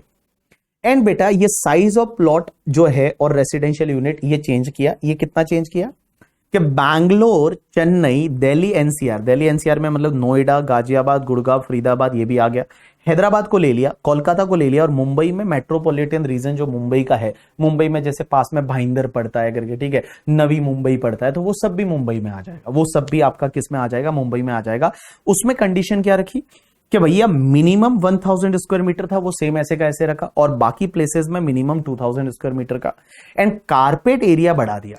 कारपेट एरिया में बोला कि मैक्सिमम 60 स्क्वायर मीटर का होना चाहिए, और यहां पे मैक्सिमम 90 स्क्वायर मीटर का होना चाहिए, और percentage of floor area utilisation वो सेम है, मिनिमम 90% और यहां पे मिनिमम 80%। तो ये एक ढंग का घर बन सकता है। मैक्सिमम 60 स्क्वायर मीटर, अगर 60 स्क्वायर मीटर की बात करोगे तो 60 स्क्वायर मीटर मल्टीप्लाई बाय अगर आप 10.7 करते हो तो it's comes to the 672 square feet का फ्लैट। तो यहां मेट्रो सिटीज में ये जो मेट्रोज है, अब देखो मेट्रोज में यहां पे 4 मेट्रोज तो वो आ गई, बट दिल्ली के साथ उन्होंने एनसीआर भी कवर कर दिया। एनसीआर में क्या क्या, नोएडा आ गया, गाजियाबाद आ गया, गुरुग्राम आ गया, फरीदाबाद आ गया, ये सब भी उन्होंने कवर कर दिया। ये जो चीजें हैं ये चीजें भी उन्होंने कवर कर दी। और उसके साथ साथ में यहां पे बेटा, यहां पे उन्होंने हैदराबाद को कवर किया, उसके बाद बैंगलोर को कवर किया और मुंबई मेट्रोपॉलिटन को कवर किया। तो देखो 4 मेट्रो के साथ साथ में इन्होंने यहां पे एक तो बैंगलोर को कवर किया, एक तुम्हारे क्या बोलते दिल्ली एनसीआर वाला पूरा कवर कर दिया, हैदराबाद को कवर कर दिया, और बाकी तो वही वाले मुंबई में मेट्रोपॉलिटन को कवर किया।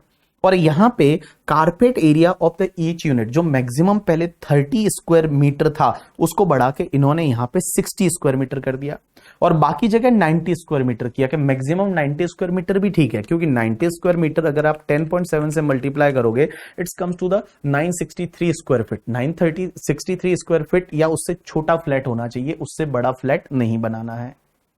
अब एक बात समझना और क्या क्या कंडीशन है, तो देखिए और कंडीशन क्या क्या है। Where a residential unit in the project is allotted to the individual, मतलब किसी इंडिविजुअल को एक घर उस प्रोजेक्ट में दे दिया है, तो no other unit shall be allotted to that individual, his spouse या minor children को और कोई घर नहीं दोगे आप। भाई उस इंडिविजुअल को अगर एक घर दे दिया है तो आप उसी इंडिविजुअल को या उसके माइनर चाइल्ड को या उसके स्पाउस को और कोई घर उस प्रोजेक्ट में वो बिल्डर नहीं बेचेगा। उसके बाद assessee maintain the separate books of accounts in respect of this project, उस प्रोजेक्ट से related separate books of accounts रखेगा। Project shall not be executed as mere work contract, ऐसा नहीं होना चाहिए कि वो सिर्फ एज अ वर्क कॉन्ट्रैक्टर काम कर रहा है, वो खुद ने पूरा प्रोजेक्ट किया है, वो खुद वर्क कॉन्ट्रैक्टर नहीं है, उसने खुद ने पूरा कॉन्ट्रैक्ट किया है। And if project is not completed in a specified period, the deduction claim in the earlier year will be deemed to be the income of year in which time limit expire। अब एक बात बताओ, project 5 साल में complete नहीं हुआ तो भैया जितना पहले आप डिडक्शन ले चुके हो, क्योंकि डिडक्शन तो आप पहले से ही ले लोगे, क्योंकि आप एक बात बताओ जब प्रोजेक्ट बन रहा होता है तो आप फ्लैट तो बेचते जाते हो। अब फ्लैट बेच दिए बिल्डर ने तो क्या हुआ, पीओसीएम बेसिस पे परसेंटेज ऑफ कंप्लीशन मेथड से उसने इनकम को रिकॉग्नाइज कर दिया और इनकम पे डिडक्शन ले लिया। यहां पे तो इनकम पे आपने जो डिडक्शन तो ले लिया, बट डिडक्शन लेने के बाद 5 साल में प्रोजेक्ट कंप्लीट नहीं हुआ तो फिर वापस से वो डिडक्शन आपका रिवर्स हो जाएगा उस ईयर में जिस ईयर में वापस से वो टाइम आपका 5 साल एक्सपायर होता है। तो देखिए ये सेक्शन जो है, ये सेक्शन क्या बोलती है, आईबीए करके, आईबीए 80 आईबीए ये बोलती है कि अगर कोई बिल्डर है जो हाउसिंग प्रोजेक्ट है वो डेवलप करता है, उसकी जो इनकम होगी ना उस प्रोजेक्ट पे उसमें 100% डिडक्शन, 100%। मोदी जी बोलते हैं 100% डिडक्शन लो, ठीक है, क्योंकि मोदी जी का सपना हर घर हो अपना करके, हर किसी के पास हो घर अपना, ये मोदी जी का सपना। अब यहां पे कंडीशन है, पहली कंडीशन प्रोजेक्ट है वो 1 जून 2016 से लेकर 31 मार्च 2022 के बीच में अप्रूव होना चाहिए उस बिल्डर का। दूसरी कंडीशन 5 साल में प्रोजेक्ट कंप्लीट करना है अप्रूवल की डेट से। जो टोटल कारपेट एरिया रहेगा उसमें कमर्शियल वाला शॉप वाला कारपेट एरिया है वो 3% से ज्यादा नहीं होना चाहिए। उसके बाद में ये वाला कंडीशन आप यहां से मत पढ़िए, ये जो अमेंडेड वाला है, अमेंडेड वाला मतलब जो 19 के बाद वाला है वही पूछा जा सकता है, उसके पहले का ऑब्वियसली नहीं पूछा जा सकता। उसके बाद में अगर मान लो उस प्रोजेक्ट में एक फ्लैट किसी इंडिविजुअल को दिया है तो उस इंडिविजुअल को, उसके स्पाउस को, उसके माइनर चिल्ड्रन को और कोई फ्लैट नहीं दोगे आप करके, ठीक है। उसके बाद में यहां पे बोला है कि सेपरेट बुक्स ऑफ अकाउंट्स उस बिल्डर को रखनी पड़ेगी। बिल्डर मेयर वर्क कॉन्ट्रैक्टर नहीं होना चाहिए। 1 सितंबर 2019 के बाद में अगर प्रोजेक्ट अप्रूव हुआ है तो हर यूनिट का, हर फ्लैट का एचडीवी 45 लाख से ज्यादा नहीं होना चाहिए। अब उसमें और कुछ कंडीशन यह है कि भैया दिल्ली अगर चेन्नई या Delhi Chennai Mumbai and Kolkata, that is 4 metro हो गई। उसके बाद बैंगलोर को कवर किया, हैदराबाद को कवर किया, दिल्ली एनसीआर को कवर कर दिया, मुंबई मेट्रोपॉलिटन को कवर किया। वहां पे अगर कोई प्रोजेक्ट है तो मिनिमम प्लॉट का साइज 1000 स्क्वायर मीटर होना चाहिए और उसको छोड़ के बाकी जगह मिनिमम 2000 स्क्वायर मीटर होना चाहिए।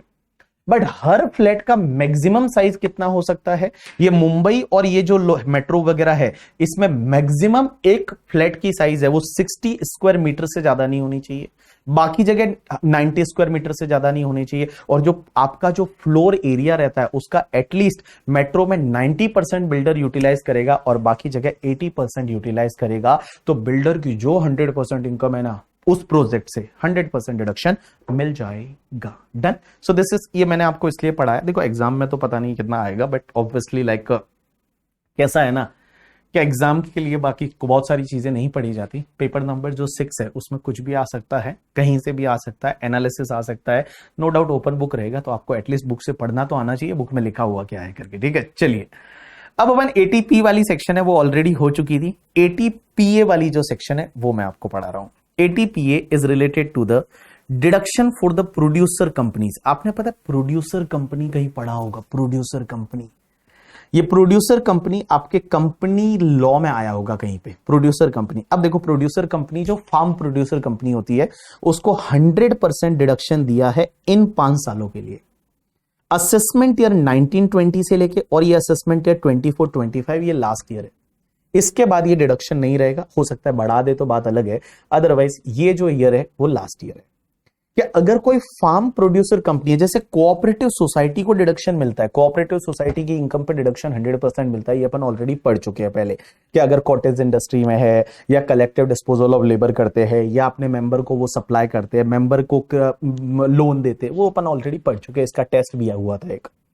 अब एक बात बताओ, यहां पे एटीपीए करके सेक्शन है, वो ये बोलती है कि अगर कोई फार्म प्रोड्यूसर कंपनी है जो क्या करती है, या तो marketing of agriculture produce grown by its member, member ने एग्रीकल्चर प्रोड्यूस ग्रोन किया उसकी मार्केटिंग करती है, ये कोऑपरेटिव सोसाइटी नहीं, ये कंपनी है, फार्म प्रोड्यूसर कंपनी है, ठीक है, मार्केटिंग करती है agriculture produce grown by its member, या परचेज ऑफ एग्रीकल्चर से रिलेटेड जो seeds, live stock, other article है वो क्या करती है, परचेज करती है और अपने मेंबर को सप्लाई करती है, या processing of agriculture produce of its member, member के एग्रीकल्चर प्रोडक्ट होते हैं उसकी प्रोसेसिंग करती है।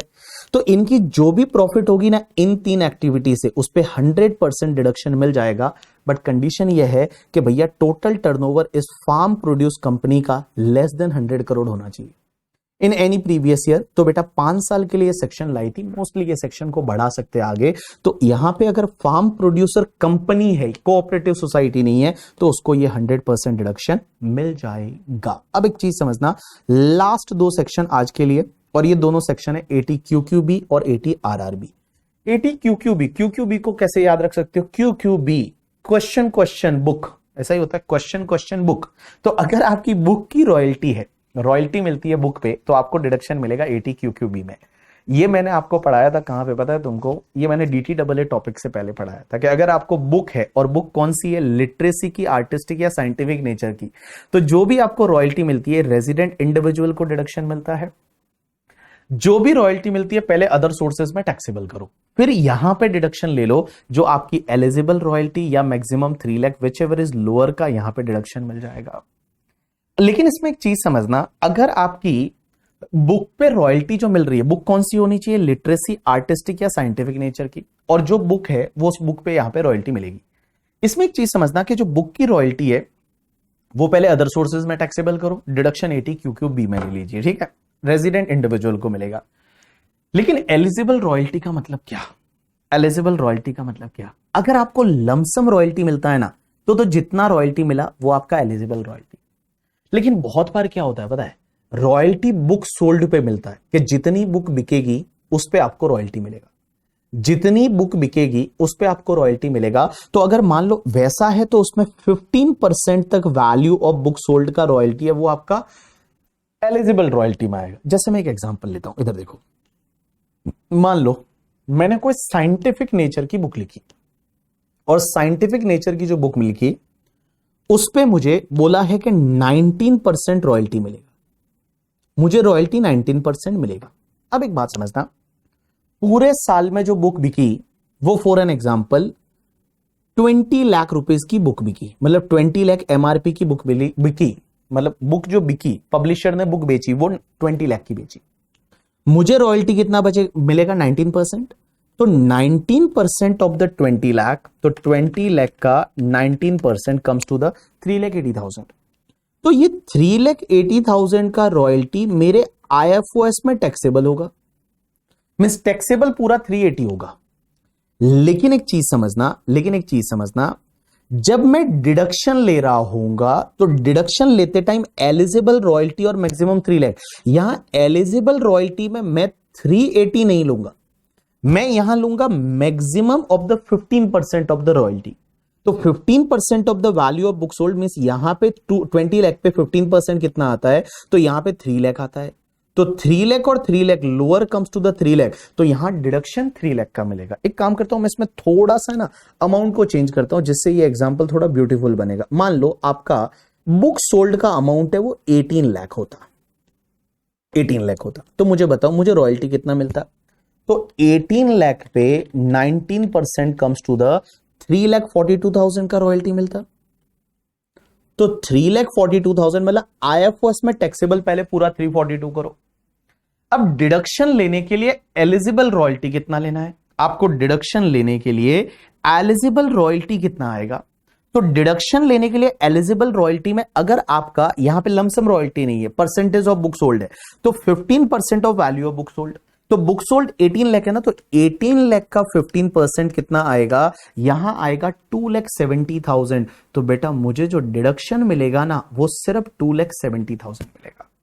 Means 15% of the book sold अगर आपको परसेंटेज वाइज रॉयल्टी मिलती है, तो एलिजिबल रॉयल्टी में आपका जो है वो maximum 15% of the value of book sold है, वही आएगा। IFOS में टैक्सेबल होते टाइम पूरा रॉयल्टी आ जाएगा, बट यहां पे maximum 15% of value of book sold अगर आपको लमसम रॉयल्टी नहीं मिलती तो। उसके बाद नेक्स्ट सेक्शन 80 RRB, ये क्या बोलता है, पेटेंट पे आपको रॉयल्टी मिलता है, तो कोई भी रेजिडेंट इंडिविजुअल है उसको अगर पेटेंट पे रॉयल्टी मिला, डिडक्शन कितना मिलेगा, पहले पे IFOS में टैक्सेबल कर दो, डिडक्शन मिलेगा रॉयल्टी रिसीव्ड और maximum 3 lakh which ever is lower.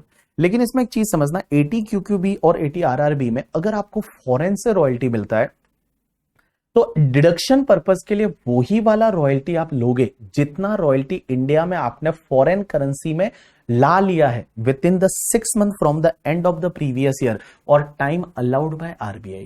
अगर मान लो RBI और कोई टाइम एक्सटेंड करके देता है तो ठीक है, अदरवाइज सितंबर तक, 30 सितंबर तक जितना पैसा इंडिया में आपने लाया है वही वाला डिडक्शन पर्पस के लिए रॉयल्टी लोगे, टैक्सेबल पूरा करोगे। जैसे मान लो मेरे को बुक लिखा, फॉरेन का पब्लिशर है, उसने मुझे 4 लाख का रॉयल्टी देने वाला है, तो 4 लाख पूरा टैक्सेबल होगा पहले, लेकिन उसने मुझे मान लो 250 का ही सितंबर तक पैसा मैंने इंडिया में लाया, वो 250 लाया, तो मुझे डिडक्शन जो मिलेगा वो सिर्फ 250 का मिलेगा। कितना मिलेगा, 250 का मिलेगा। Means with in the 6 month from the end of the previous year जितना पैसा आपने कन्वर्टेबल फॉरेन करेंसी में इंडिया में रिपेट्रिएट किया उतना आपको मिल जाएगा करके, ठीक है।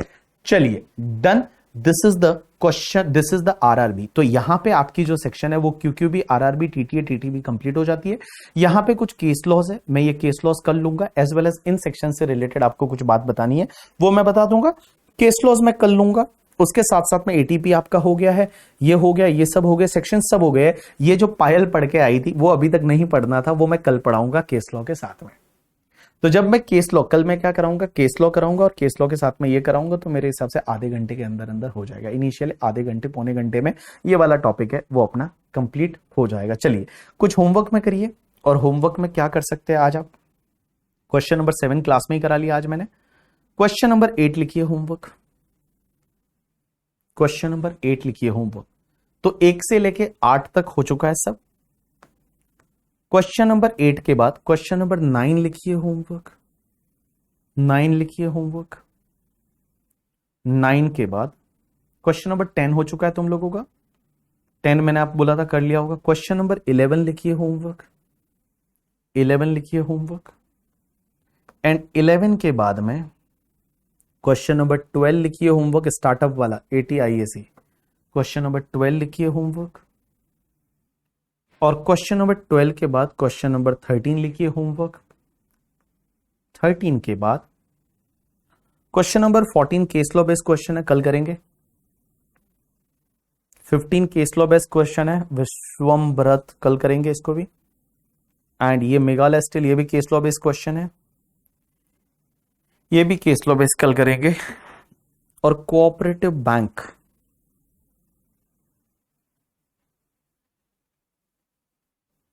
चलो ये भी कल होगा, और ये भी केस लॉ बेस कल होगा।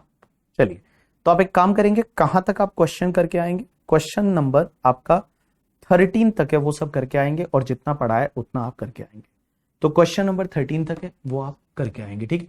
दिवाली ब्रेक मिलेगा, यस कल है ना लाइव लेक्चर में लूंगा, हो सकता है 2 दिन मेरे को ना लेना पड़े बीच में लेक्चर, ठीक है। 2 दिन का ब्रेक आ सकता है ड्यू टू द दिवाली करके, बिकॉज मुझे स्टाफ को भी छुट्टी देनी पड़ेगी। और बाकी तो लाइव मिल रहा है, तो आपके पास IDT वगैरह है ही है, इतना टेंशन मत लो करके, DT का IDT वगैरह है वो पढ़ो, ठीक है। चलिए आज के लिए इतना बहुत है। क्वेश्चन नंबर 1 का पार्ट डी, क्वेश्चन नंबर 1 का पार्ट डी में क्या दिक्कत है यार, ऐसा तो होना नहीं चाहिए। क्वेश्चन नंबर 1 का part D, housing loan principal repayment 32,000 to the Axis bank, this property is under construction. देखो अंडर कंस्ट्रक्शन होता है तो आपको डिडक्शन नहीं मिलता, डिडक्शन तभी मिलेगा जब आपका प्रॉपर्टी कंस्ट्रक्शन कंप्लीट हो जाएगा। डिडक्शन तभी मिलेगा जब आपका प्रॉपर्टी का कंस्ट्रक्शन कंप्लीट हो जाएगा। ठीक है, चलिए कल लाइव है, कल आपका लाइव है, आपके पास बाकी सब्जेक्ट है ये। चलिए ठीक है, आज के लिए इतना बहुत है, लेकिन आज मैंने आपको जो क्वेश्चन दिए वो करके आना और जितना डिडक्शन में पढ़ाया उतना पढ़ के आना। ठीक है, चलो बाय, टेक केयर, ध्यान रखना अपना। आज के लिए इतना बहुत है, बाय।